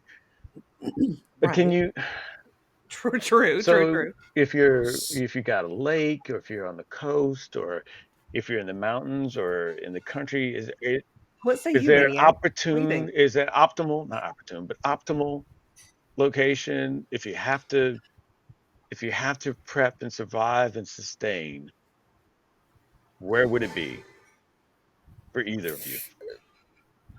Personally, it's actually in the area that I Hmm. live because there's still such vast sections of Hmm. forest. There's an abundance of wild game. Hmm. There's an obscene amount of farmland Okay. and animals. We have such a natural abundance of large bodies of water Hmm. for freshwater fish, Okay. and I'm a 10-minute drive, if that, to the a large body of salt water. Hmm. So I've got access to saltwater fish, shark, jigging for squid. Are you that close to a coast? I had no idea. Yeah, I'm. I guess we'll It's a get little bit too close for me. so Yeah. my province is stuck out in the Atlantic Ocean. Hmm. You in my province, I think you're no more than, was it 20 something kilometers from a body of water, whether it's a lake, a stream, or the ocean Hmm. itself. 20 or 30 something. It's not very far, to be perfectly honest. That if you walk in any direction for that distance, you will hit a body of water. Mm. Um, Wow. so all of that leads to a natural abundance of potential food, especially when it comes to foraging. Hmm. Again, you have to know what's edible, what's not. Right. Again, with the library, I've got books on that. Uh, Would you want to eat fish or would you want to forage for food first? Because I would eat fish probably the very least. The last thing that I would do is I, eat fish. as a maritimer, I got no problem with fish. Yeah. I fished Really? yesterday. Oh yeah, What about like microplastics and Yeah. stuff? microplastics will take decades to kill me. Not eating will take Yeah. weeks. Yeah. That's a fair And I point think And it's too. also going to depend on the season as well. right. Like, if like right now, the food that's forageable in the woods is just starting to come out, whereas we've been able to fish for the last several months. Hmm. Mm, We go later into the fall, there's going to be more abundance of food in the woods than there is for the fish because of migrations and everything. Right. But in the winter, it's I true. won't be able to forage for jack squat, Hmm. but I can still cut Right. a hole in a lake and fish. Or I can take my bow out into the woods and take a deer, Right. and that will feed Yeah. my family for a Right. week And I or two. and I think that's the thing of where I was saying that it depends on I guess it really depends on the person because like Maniac saying, this vast openness is the best for him, but whereas somebody else where they're not familiar with that, didn't know a bit of how to fish and or any catching of any kind of game, city would be something that will work best for them because then Yeah. they could rummage through the urban sprawl and go through things. But to your point though, Maniac, canned sardines are only going to be around for so many times, and then you got to find another Yeah. convenience store that hopefully will have it if it hasn't been looted. And so at some point, Or even if it's up and running, you then have to have something that you can barter with right, for said can of right, sardines. Whereas I just have to spend a bit of time in the woods or at a lake the right kind of bait, and I can bring home half a dozen or eight. I mean, at that point, there's probably no Department of Fisheries, so I don't really care about my Yeah, limit. somebody As coming long up as and I asking can you Right. for your serve it when license. Right. well, Do you have a license then for that, sir? then he's stuck in the brush, and I use him for bait later. Yeah. But Exactly. but I fish what I can. I'll bring the fish home. We'll clean them up. We'll fry them. Mm-hmm. We'll fry some of them, eat that, and then the rest gets canned Yeah. or smoked Yeah. or Mm-hmm. whatever other preservation technique we're going to be using. Yeah. Because as long as I can feed my family that day and put some away for later, Mm-hmm. Mm-hmm. is ideal. Not going I to want to learn more about preserving. See, I think that's the thing. It's like even with that scenario, I've walked into my own. It's not a trap. It's just it's hard to avoid it. It even with that scenario, even with asking that question to the two of you, it still comes down to the evolution of things.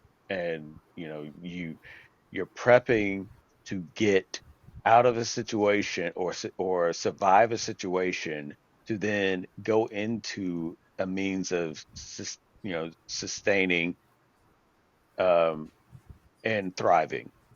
And Right, because Yeah. but surviving is yeah, exhaustive. exactly. Like people It's will die out very just on tiring. surviving. Yeah. Right. So you have to get out of that surviving mindset if you're going to Right, survive. right. I mean, if you're going to survive at all, you have to get out of this I have to survive mindset. You have to set yourself up You have to stop for worrying about success. that day and the next day. You have to Right. start worrying about 6 months down the road, Uh-huh, what your Yep. crop rotations are going to be, who's doing what, uh-huh. who's pregnant Yeah, now, yeah. that But sort it doesn't start off that way, right? I mean, prepping is a very it's mm, it's a very kind of tricky and a very sticky and a grabby Mhm, thing because you can think, okay, well, I'm just going to buy 10 additional cans of food at the grocery store every time that I go. That's what I'm going to do. That's me prepping. It won't stop there. Then you'll be like, oh, yeah, I got, okay, 4 of these are beans. Maybe I should get like some chicken breasts in a can or mhm, something. Or maybe I should do some canned fruit or, some protein powder or something like that. And then you're automatically you're gonna be thinking, okay, well, I'm good there, I'm good there. And then you're gonna start thinking, well, I'm not good mhm, here, and I'm not good here. And that list can go on and on and on. So you finally just start picking at little things that you can do to help yourself or what you feel might be able to help you in a situation. And then you kind of just let it take you and grow. And it's about that's what's so, I hate to romanticize it even more, but it's a really beautiful mhm. process because you learn a lot about yourself when you're you growing throughout this. you watch it grow like you do a child. Yes, Mhm, very much so. mhm, Um, but I mean, like for somebody that's just starting, like when I got into it, I'll say in a little more proper instead of like that first step that I did, which mhm. wasn't bad, but it wasn't the best one. I looked at it and I realized I didn't have certain pieces of equipment. Right. I mean, I I'm just as comfortable in the woods as I am in my own living Mhm. room. It for me. It's six one half a dozen the other. One's a little more peaceful than the other, but it all depends on the day. Yeah, Um, yeah. Fair. but for me, it's I've got a grab and go bag, and for me that was my first solid milestone that I went, okay, I'm now in a good position. So Hmm. my bag is set up that I've got honestly an emergency sleeping shelter in there. I've got several the mylar blankets Mhm, Yep. because I know I can build a shelter in the woods, but if I've got that to line it, it's that Hmm. much more waterproof. It's that much more warm. It's that much more safe and secure. mhm. And I don't want to say sterile because we're out in the Right. woods. But I also made sure I had. Actually, I've got two different ways of water purification in there. I've got a life straw, and I've got water And the purification tablets. tablets. Yep. I've got a aluminum cooking kit in there with two different pots. Like a jet stove. No, it's just the pots because I don't have a jet stove. That's again another thing on my wish list. That because We life should keeps go getting through our more. bug out bags on podcast one day. Oh yeah, it would be so much fun. I've got a lot of cordage. I've got two or three different ways of lighting a fire. And to be honest, a lot of people go, "Oh, I need that flint and steel, or I need my waterproof matches, or I need this." what the hell's wrong with a Bic lighter? Mm-hmm. It'll get wet. Well, That's the only true, thing. but It'll run out of fuel. but it's also a good start. It still has its Yes, flint. yeah, you definitely have to have one Yeah, for it sure. still has its flint in there, or for the sparking on the Yeah. wheel, so you can still use it. You take it apart, Yeah. and some of them you can refill. But I do, because I think I took my lighter out, but I do have a ferro rod. I do have waterproof matches. Hmm. I've got one or two pairs of wool socks. I change out my clothing because Do you have a blade sharpener in there? I do have a small whetstone. Yeah. Okay, cool. I carry at least one spare You knife can with judge a me. person by their bug out bag. I'm just saying, Yeah. like I've got that's good that you have that. I've got one or two spare knives. I got a folding saw. I mean, it's been a Nice. while since I've gone through this, but there's a lot of other equipment in there. I do actually even carry. I got about 4 days worth of food rations for me and my kids, and I've Yep. got some water in there. Try not to carry too much, but I do want to have it because water is heavy. Right. And then I actually do carry a very thick wool blanket in there because that is such a, and I have a first aid kit as well. But a wool blanket is so friggin' versatile. It's not even funny. Because when you were there, the dude you're talking about, oh well, you sprained your ankle because you and the Mm-hmm. dinosaur were coming up to Maniac Land or Gecko Land, whatever you called it. Maniac. As soon as you said that, I had a mental Mm-hmm. image because it went to that your ankle was sprained.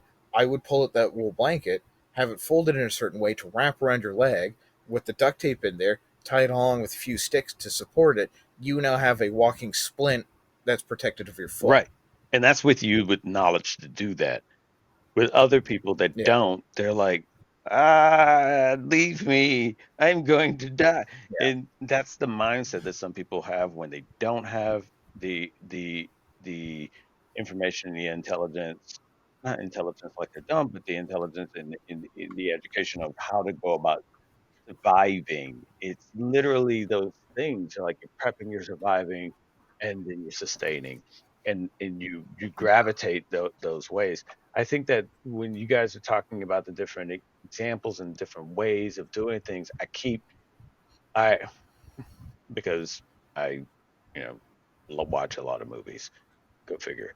And I read books from time to time, but it's like I can do things while I'm also watching movies at the same time without driving myself insane. But there are certain ones where I look at situational things, like Into the Forest is a good movie where it talks about survival and people having to figure this shit out, just like what we're talking about, and learning how to grow crops, learning how to forage, and figuring out medicines. And they're reading books to learn those types of things because someone, as you had mentioned, Maniac, they didn't call it that in the movie, but it is very reminiscent to what you're talking about in regards to reading a book and a library per se that helps them along the way on doing certain things. And then uh, there's the other one that I really looked at Into the Wild was also using the and that Yeah. whole thing, the way that played out, which was based on a true story of a guy just like saying fuck it and going out into the wild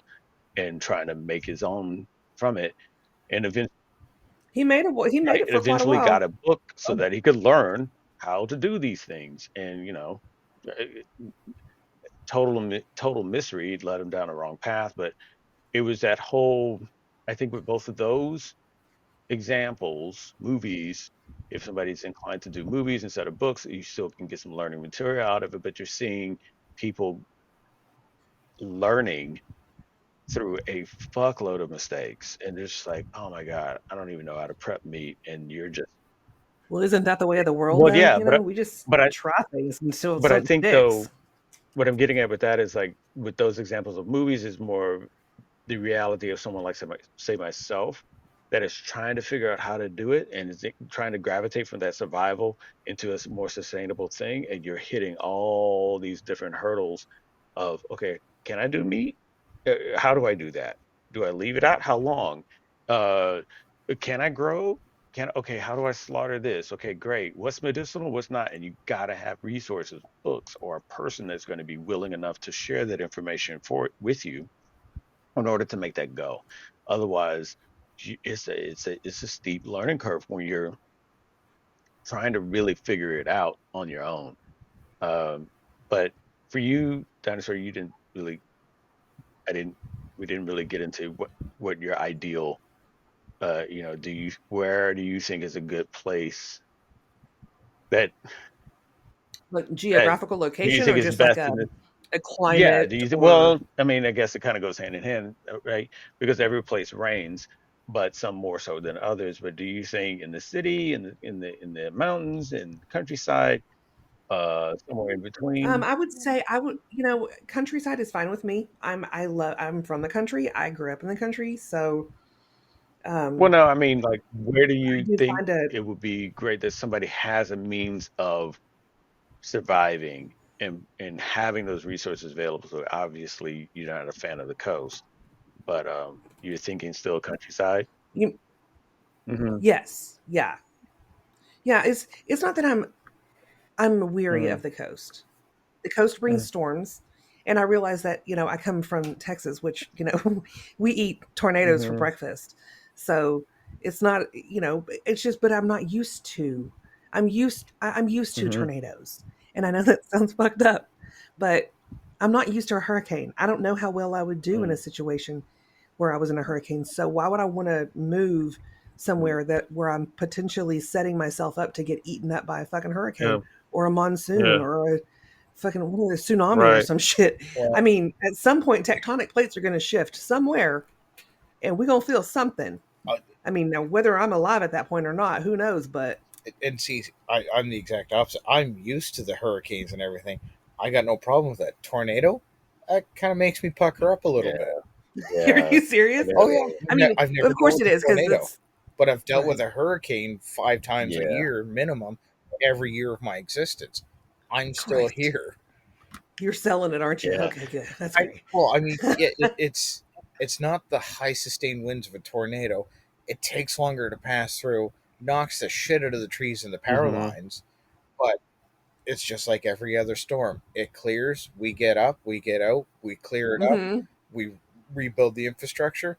It's usually power crews just slapping the lines back up, and away we go back with our lives. Yeah. It also helps if you're handy with a chainsaw too. Yeah. So what do you Well, think um what do you think is the most a person like if somebody has a means of getting somewhere?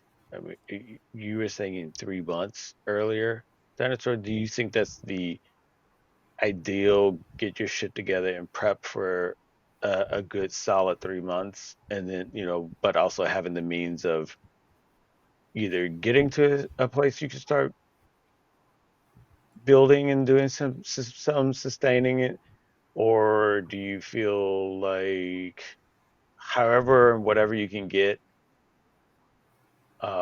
that's enough, just make the best of what you can? Do you feel like there's a certain amount that you should prep for, like a minimum? I think 50-50. You should prep about with the resources that you currently have. If you're going to start prepping, you need to take half of those resources and prep for immediate No, I use. mean, is there a certain amount of time? Like you were saying, I'm going to lock, Like how long of food storage should you yeah, I'm going to have? lock the door for 3 months. It depends on, is it free money? I got as much money as I want and I can make anything Well, happen. no, What would be your ultimate goal? no, Because I have an answer for that yeah, if you because want like there, earlier dude. you were saying you were prepped for 3 months, you'll lock the door and you'll come out. And so I was saying, okay, you clearly would have gathered things together to sustain yourself for 3 months in your shelter. The Maniac, you were saying you have what? So I honestly don't have the numbers of what we've got for stored for food. Hmm. Just because the current living arrangements, there's 3 generations of my family Hmm. living in one house at the moment. But um, my personal ideal would be to have a guarantee of 2,500 calories per person per day in this household for a solid year in a long-term storage capacity, whether it's canned, dried, good, freeze Hmm. dried, don't know, don't care as long as it's Right. there. Because to me, 1 year allows for a full growing cycle as well. It gives me, and this is an absolute worst case scenario. Shit's gone sideways. There's no more trucks. There's no more anything. I've got my food here. I know where it is. Hopefully nobody else knows about it, because then that makes my house a target and I now have to deal with other situations. But that 1 year is, we're going to live off this for a year. We're going to have rationed food for a year, but that allows us to start focusing solely on food production, or primarily on food production, to refill our pantries. And you would plan out for a year. So my goal would a be year's a good year of stored food to allow for the full takeover of whatever we can grow. On the flip side of that, if I was 5 or 10 years down the road from now when something goes sideways, I'm already cycling my food coming in and out. I'm still going to go to the grocery store, because I don't think I can do 100% unless things go sideways and I can focus 100%.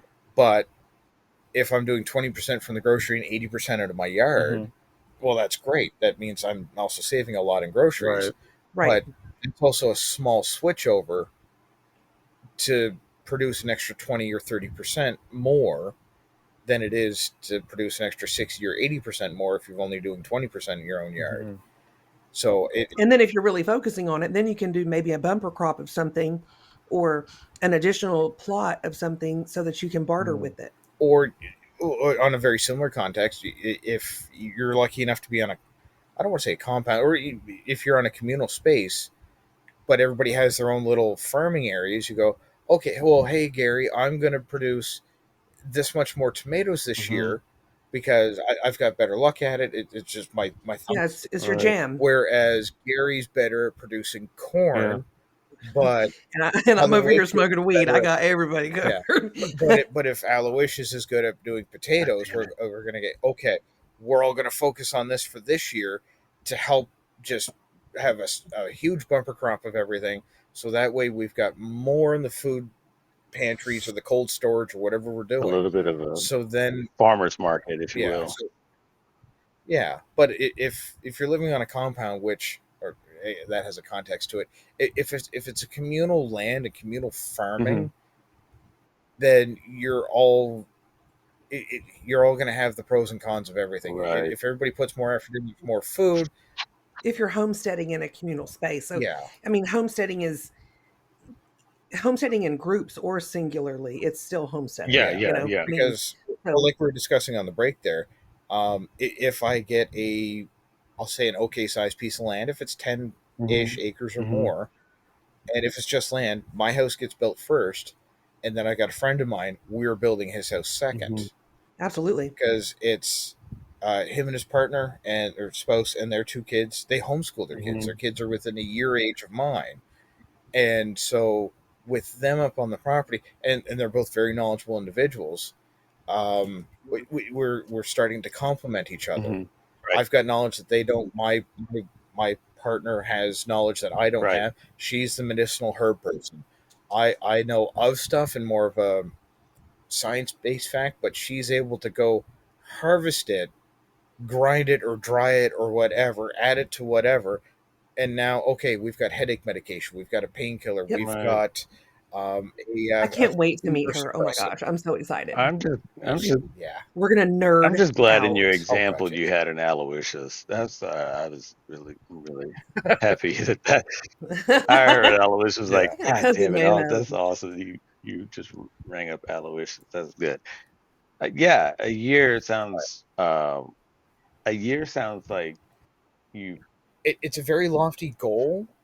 Some people will never get to that because of costs or even if you lapse on it, because when you've got that much food stored, you have to start rotating food. You have to know what's coming close to date, what's not. You have to know, okay, even if it's, oh shit, it was best before 2 months ago, but it's canned, it's not dented, we still have an extra 14 months on it, kind of thing. Right. I'm not saying that's exactly what it is. Right. It's going to depend what's in the can. Yeah, refer to the disclaimer. Yeah. Right. Well, I mean, grocery stores can't sell it. We don't know shit, really. We're just what ifing it over here. Yeah, because I know with canned goods, depending on the acidic level or the base level, You can get another year to two out of it before you really have to worry, as long as there's no dents.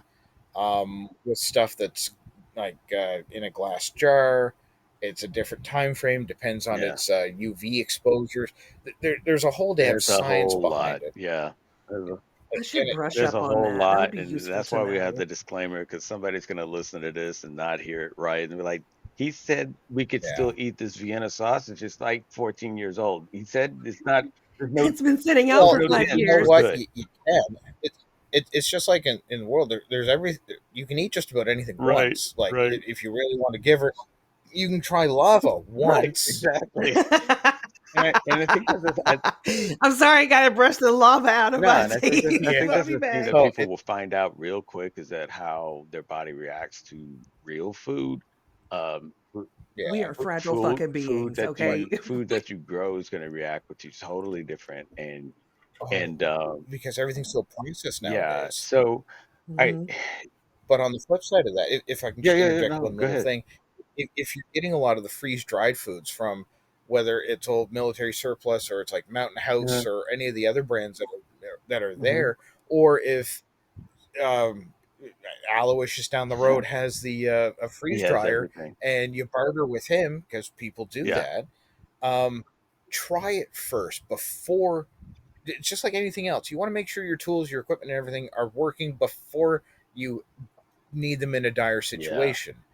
Right. I've tried out all of my tools and all my equipment that's in my bug out bag, that's in my get home bag, that's in my car, that I carry on me in and every day, except for the freeze dried food because I'm like, oh shit, A, it's expensive. You don't want to be like, well, there's Right. a $14 bag of macaroni and Right. cheese.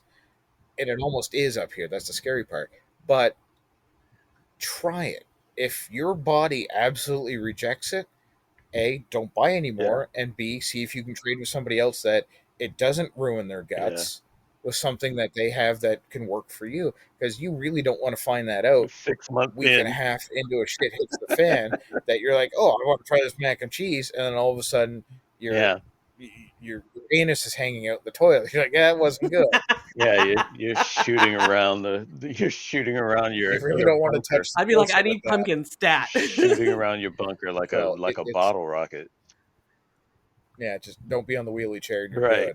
good. Don't get 6 months So of a product Jet that propulsion. you haven't figured out if your body even, you know, if your body even can hang with it. I mean, yeah, I yeah. think a lot of things that people are used to, or a lot of things that people, um, Well, if a lot of people food prep with what they buy at the grocery store, they're good because that's what they're sure, used to.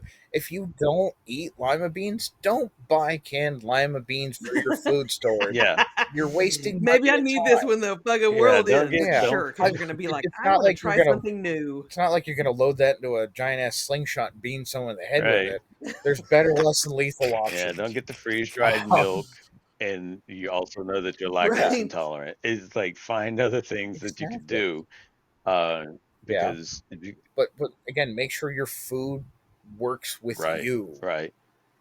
I've got friends that they're part of my prepping group. Um, of them, three of them are lactose intolerant, and one of them, oh, they can't process a certain enzyme. Hmm. No, it's not that the lactose intolerant; they can't process. That enzyme, yeah. It's a protein in dairy Hmm. Hmm. products, and they also have a very aggressive form of celiac. They've been Oh tested, wow, and they have a gluten intolerance. wow. So okay, I can make all the bread I want in the world. And if that's the main filling staple in it, because we can grow wheat really well, for example, well, that means her and her family are going to go really hungry because they can't eat the Right. bread. But Can y'all grow almond trees? what? Almonds? No almonds up here. If you're talking about productive nut trees up here, would be black walnut, I'm North sorry. American chestnut. Shut up. Jesus, No cheeky comments about nutting trees. Jesus. He's Um, talking about there black might be one or walnut. two others, but yeah. But there's not much for that kind of tree up here. We do have very extensive orchards. Yeah. Apples grow really well in this area. Wow. Oh, okay. I've got a couple of cherry trees in the backyard. Those grow well. Peaches do fairly well. Really? Because peaches do really well in Texas too, and it's Yeah. hot. Pears do well. And we actually used to I have bet pear a fresh trees in the pear off of a backyard. tree is delicious. Yeah. It is, isn't it? But we also are. This area is also well known for wild blueberry and high bush blueberry production. We grow some incredible grapes for wine production.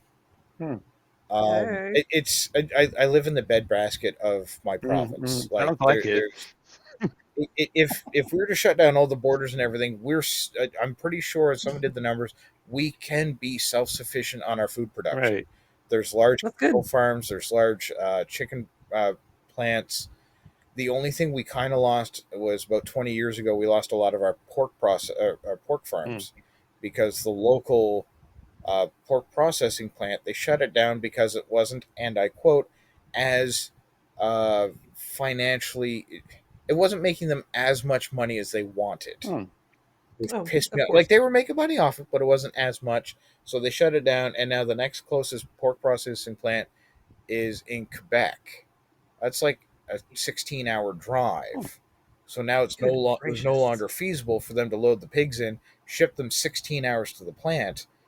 The farmers weren't making any money. So we went from like 101 pig farms in the area to 3 within 2 years. They all switched over to other animals. Well, but there's still pigs in the area, just not near as much. Right. They probably let them all off. we have wild Probably, hogs. yeah. I'm sure they They taste probably let them terrible. all out so they can become feral. It's like, fuck you. Well, there's a feral pig problem, and I know Texas had it, still has Yeah, it. we still But do. those little pricks made it all the way up through central United States. They're persistent. Oh, They're persistent. it gets better because those little pricks actually crossbred with escaped wild pigs and Because made they be it. fucking anything. Yep, and they actually started. Was it 3-4 years ago? They made their way into southern Ontario, and now they're branching off into Manitoba and Alberta, and now they're heading east through Quebec into New Brunswick, and they figure it's going to be just a couple years before they make it into my province. And Super. because those pricks winter, they bury into snow hills, and they call them pigloos. They batten down. Oh But yeah, isn't that like I've joked because I live in a peninsula. There's like, I don't even know if it's a full kilometer that's actually connecting us to our neighboring province, but it's very marshy. And I have joked, stick about 20 rednecks on there with thermal rifle scopes. We will never have a wild pig problem. It's true. People are efficient in getting rid of them. Eradicating them is that's just more protein. You tell though, right? them when you're out there. Oh yeah, I don't think that you would want to eat wild boar. Actually, wild boar is pretty tasty from what I've heard. A little gamier compared to what you're used to. I was going to say it's going to be really kind of gamey. As long as they're not digging into like trash piles, it's actually not bad eating. It's like a bear. I'm just thinking. I'm just thinking in regards to, hey, we got to do stuff to fend and sustain for ourselves. Eating is eating, and you can get better when. That's fair. I guess beggars can't be you choosers, can get right? better. I mean, unless you have a food allergy, and it'll kill you. When you're sustaining. But then you won't have a food allergy anymore because you'll be dead. Yeah. So. But again, like you said, my friend that has that her family has those intolerances or whatnot, you kind of have to plan around that. That just means they're going to be eating a bit more fruit, veggies, and the meat than they would be of the grain groups. Yeah, there's a lot of that. Now, or we switch our recipe, so instead of calling for wheat flour, we switch to corn flour. It's going to change it, but true. I mean, but again, that's just another level of planning and. We could go on for hours. Could. Oh yeah, I could spend days on this. Yeah, so there's definitely probably a. Well, we had talked about doing like a multiple part of it, but we had talked about it like. It's well, so we had talked about it like. This is so big. Yeah, but we had talked about it.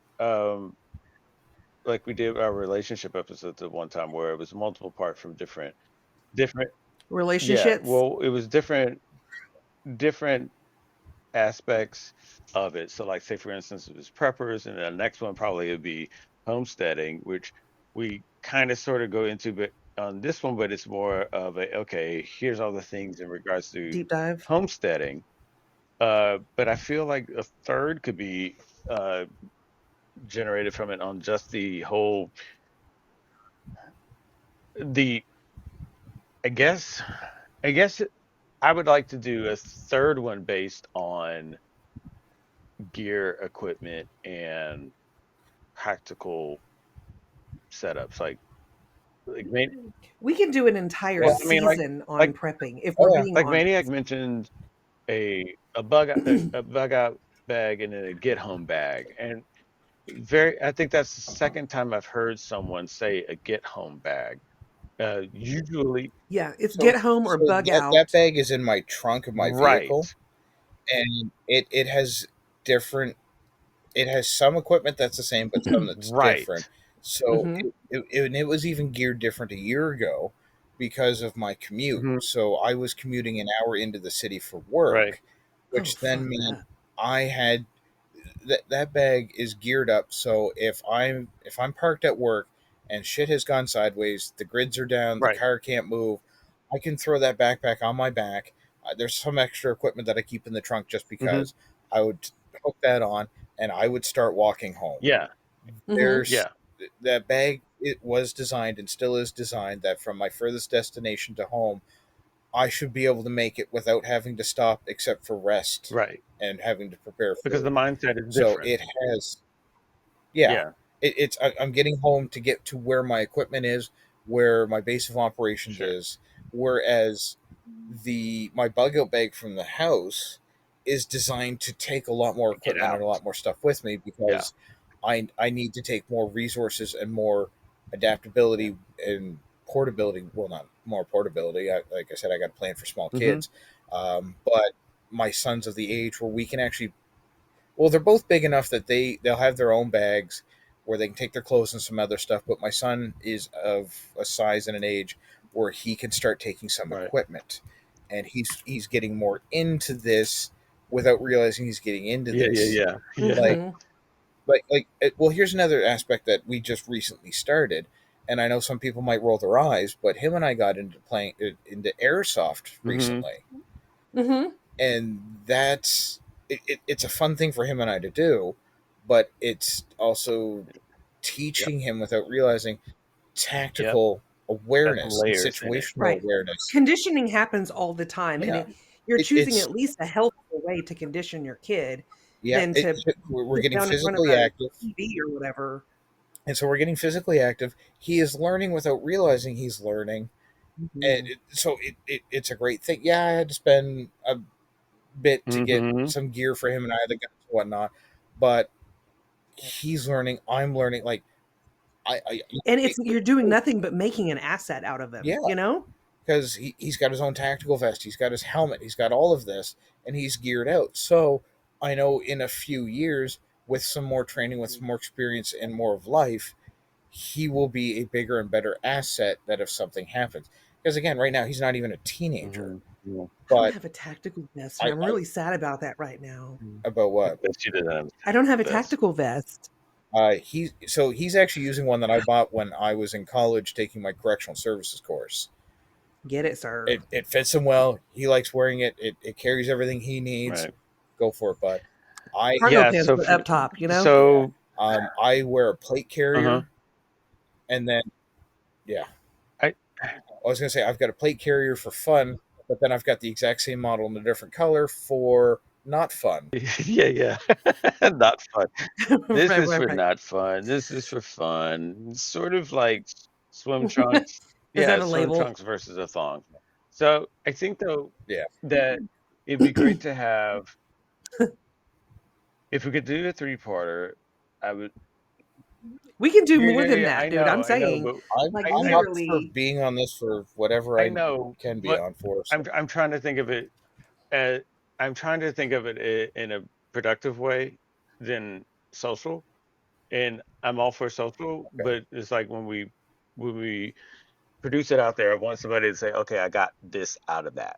I learned this out of that. And that's because again, some people might not even be of the mindset of anything other than I don't even know how to start prepping. Okay, this is giving me some ideas of how to go about doing those things. So from that Yeah. perspective, it would be like if we get a fourth one, we get a fourth one. But if we could do a third, if we could do three parts, the second part I would love to do where we're just talking about things, gear, and why. Because Okay. to me that gives a little bit of a transition in episodes. So we have now in prepping where people are thinking, okay, I need to get some shit together. I need to prep. I need to, okay, maybe think about 3 months or a year. Oh, so now what's the most logical So step yeah, the next next, step, right? Like what do yeah. I So the need next now? step is like, okay, gear. Okay, so if I gotta get Interesting. a bug out bag together, what the fuck is that? Just a bunch of off in my bag, or what do I need? Bug spray?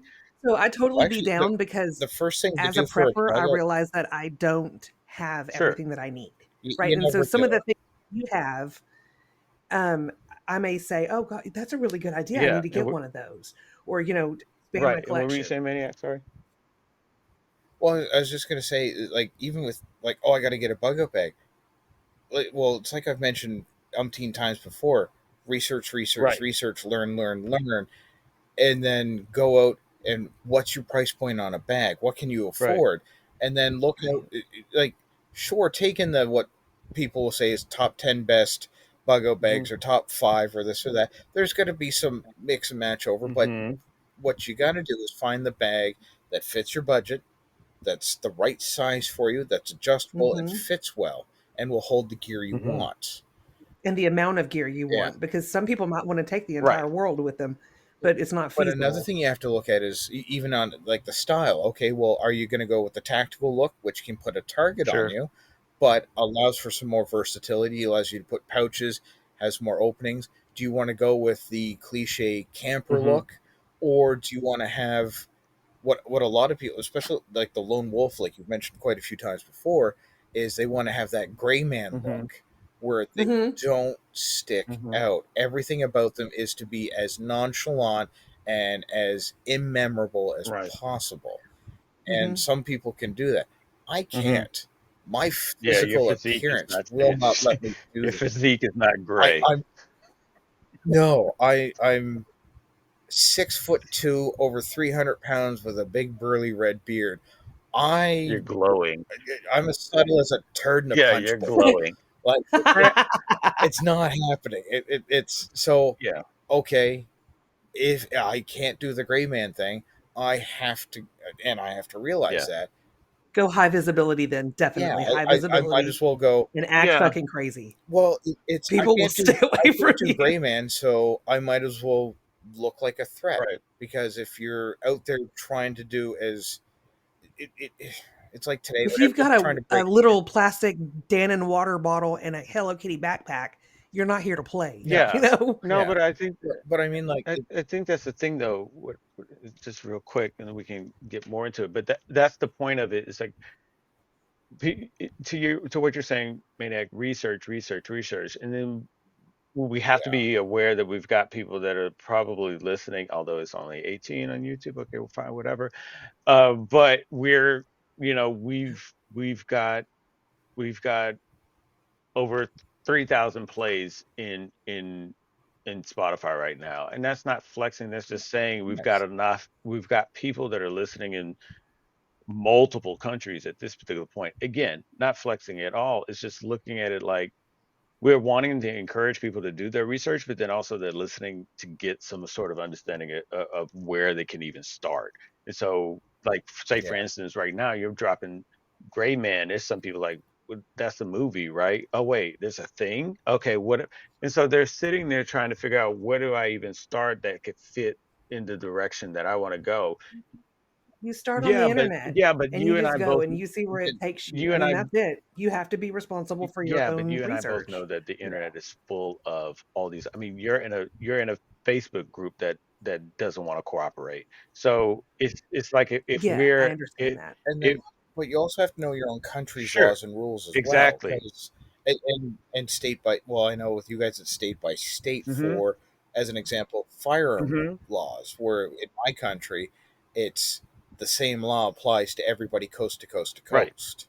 So for It's So just a thing of you have to know what you can and cannot do and what you can and cannot right, own as right, well. and that's again, Because as much as I might want a blowgun, yeah, that's a prohibited device in Canada and can land me 3 to 5 years in yeah, jail with a $10,000 and fine. I think that that's I great. can't What the fuck is a brass knuckles to a blowgun? You throwing get a star. you Same get thing. this rod, and you can blow darts or pellets. It's a blowgun. Yeah, Oh Yeah, shit, really? kind of a Central South yeah, American thing in the yeah. Amazon rainforest, because they'll Okay, tip the okay. tips of those darts onto the back of the poison So or the neurotoxins in the Frogs. frogs, and Yeah. you wrap the very end with feathers so it actually plugs up the end. And yeah, a skilled blowgun operator can knock a monkey out of a tree at like 30 yards. It's impressive. That's a yeah. resume Right. getter right Oh there. I yeah, just think that if we have the means of being a resource to people, we can help them say, hey, go research this. Here's we want to encourage them to research, but then give them some sort of starter on this is what you need to research on. Okay, Yeah. you're looking to get a bug out bag, you're looking to get a get home bag. The things you want to think of when you're getting those is this,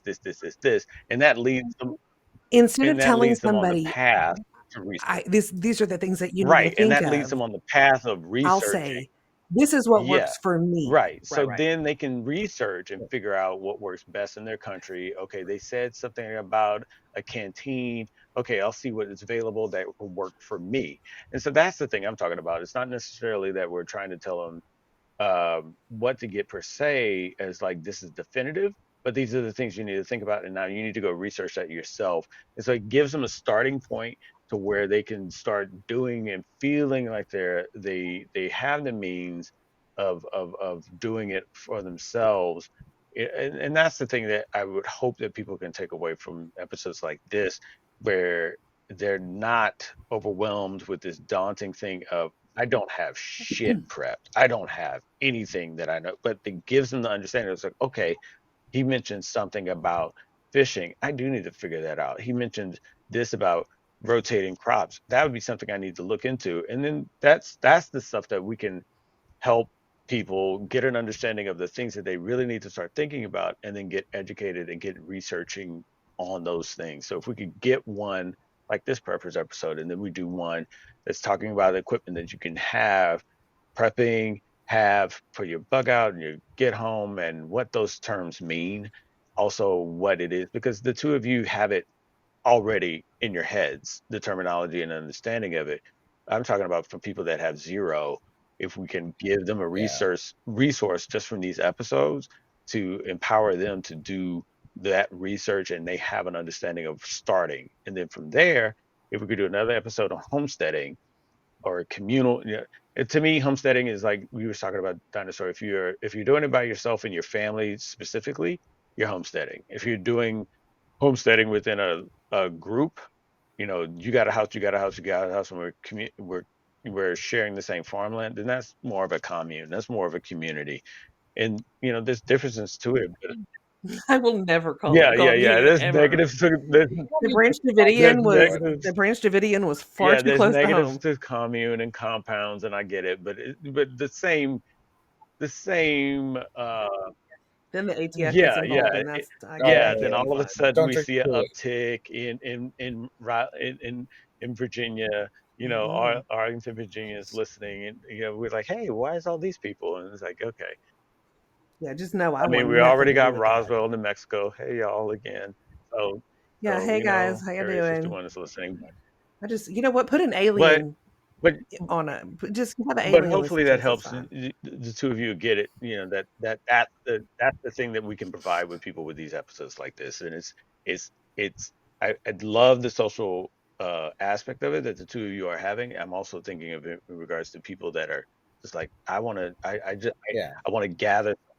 I don't know if we can have it without the No, no, social no, no. aspect because it Yeah, is so right. intertwined and Well, ingrained I'm in not our saying no. lives. but it's what he's getting at is because you and I have been in it and in it for so Right, long, it's such a second nature to us. Oh, it's like right. fluid for Yeah, us. but It's not we have foreign. to wheel it so far back to the Ooh, beginning so somebody else can actually start their baby Right, steps. right. that's true. That's And I true. think with that, some of Okay. the best advice, like I've been harping on, is The library. Get your book. research.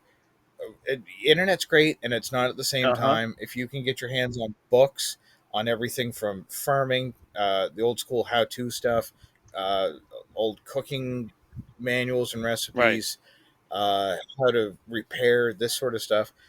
But the other one is, and this just popped in my head, a good friend of mine, he's been a woodsman for 60 years, I think. That sounds so rugged. Well, he's an old teacher of mine from high school. We're good friends now. We actually we joked that we finished high school at the same time because he retired 2 days after I graduated grade 12. That's Like funny. my son shares a name with this man. I highly respect him, Mm-hmm. but he puts on bushcrafting courses That's from a cool. man that's had the physical Right. experience 6 Right. decades. He puts it on, and it's not just him. There's a couple other guys. One's Mm-hmm. ex-army, so he has that aspect, and another one is part of our provincial Mm-hmm. bushcrafting organization. So Yeah. find out about organizations Right. like that. If you're still young enough, or if you got kids that are the right age, put them in. I'm going to say Scouts Yeah. or Yeah. Cubs, which is a youth organization that's supposed to be geared towards teaching the kids about what to do in the woods, how to survive, build leadership skills.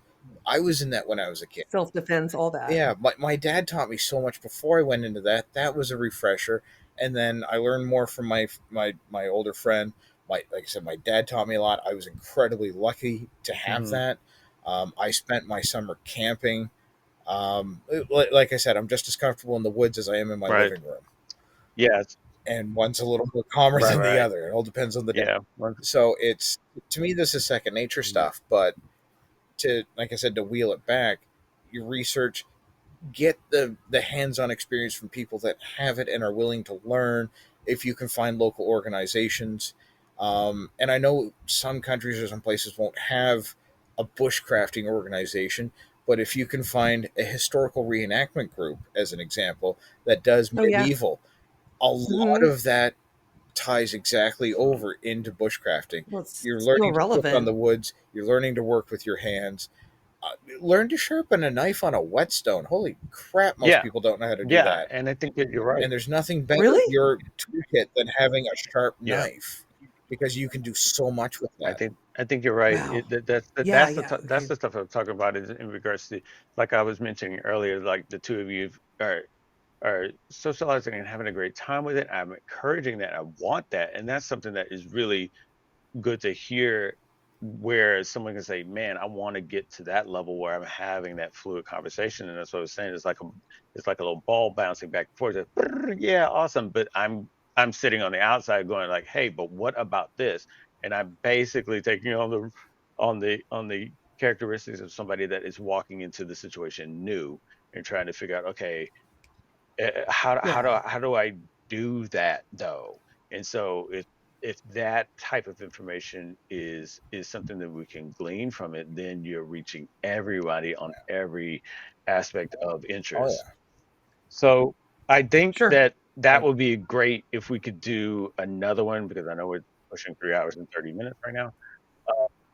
Which is insane because you're 2 hours ahead of If we us. can, yeah, Of it's me. getting a little yeah, if late we could do or early, depending Sorry. on the no, if we context. could do one where we're focused on some of those things and give somebody the understanding of what these terms mean, what, because somebody else is saying a bug out bag. Well, that's going to be my X-Acto blade, and there's 3 boxes of Twinkies and some duct tape and rope, maybe. But have Like, if you want, let me, like, if you want to do this again, and we can, sure, like, just have the bug out bags, discuss the equipment in it, why we yeah, chose that, and yeah, whatnot. And then I mean, another one could be even just talking about some of the basic skills that, we're going back a decade plus for me on sure, this one, but stuff that I learned as the intro stuff. Like I said, like learning how to sharpen a knife on a yeah. We could do. I whetstone. mean, we could do skills. Another one is arts. I mean, I don't know how much we could talk about bug out bags and go home bags. Maybe we could do. That is a bit of a visual medium, but again, you Yeah, can talk about, like, I have, like, I'll be honest, like my first bug out bag or whatnot had a cast iron pan in yeah, it. because that's all I had at the time. But those suckers. I mean, No, I understand it. It's just funny to that's the hear. thing. It's But that's heavy, the thing is, but that's all I but that's the had. thing is like And people then I have that. upgraded. They get like, okay, all I got is this. Can I make a bug out bag of that? Yeah, sure. It's not You can. ideal, It, but it's if that's what you I've have. seen people go to the dollar store with Hmm. And $50 so and put something I don't. together. It's You're janky as all absolutely get right. out, but it's still technically a bug out so bag. maybe we do that. And then if that's where you Yeah. start, Okay, well, let's So it'll just be plan bug on it out then, bags and equipment and and skills. we'll work out the logistics later because Yeah. I know it's getting Yeah. late, and I don't want to keep you any longer No, because let's I do, know that 3 hours no, is a let's long do time, and you yeah. will work Let's do tomorrow. skills So and let's close bags this out and and say, yeah, okay, yeah. yeah, we'll figure it out. okay.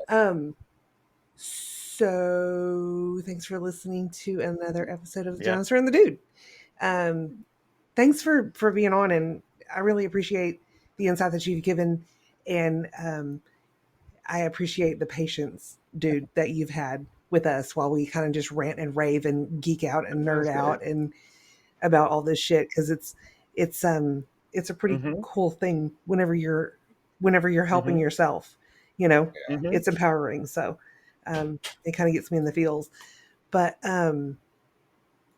yeah, I mean, thank you so much for just even being open to this, because it's kind of like taking a drink from a fire hose. I mean, it's a Yeah. lot of information to Yeah. process. No, So I definitely. I appreciate feel it. like it's something, and of course, if it's something, of course, you're interested in it. So, people, I want to know more, and I'm sure people want to know more too. I just, whenever we're doing that, like I said, it's not that I'm wanting to be devil's advocate. It's just I'm thinking it was like, okay, how can we get this in bite-sized chunks? Because you guys are just sitting at the table and just having a great time. I was gonna say I think we needed that. We're Yeah, just you guys are going. We're sitting at the just table having a going. great time, and then So meanwhile, somebody's listening, like, yeah, but if like no, I'm probably going to be left on the side of the road because I don't know how to do anything about a sprained ankle. I'm like, I don't know. you can only do what you First can aid do until you courses. can't, Yeah, and it's then it like won't I don't matter. know. Here's a Yeah. lozenge. I hope that helps. I don't know. Shit. With the first Stop, drop, and roll. I don't know what if the I fuck to can do. Oh my god. if I can You didn't go interject, serious. one of the best things I ever did for my knowledge base was actually joining a local volunteer Right. fire department. Yeah. Look at you with the No. plug. I love that. I ain't going into No. a burning building though. I'm That's sorry, the it's not thing. happening. It's true though, because I was able to Yeah. take advanced medical first responder courses. I was taught how to everything from structure fires because there's so much Yeah. behind it, but all of this it only cost me my time.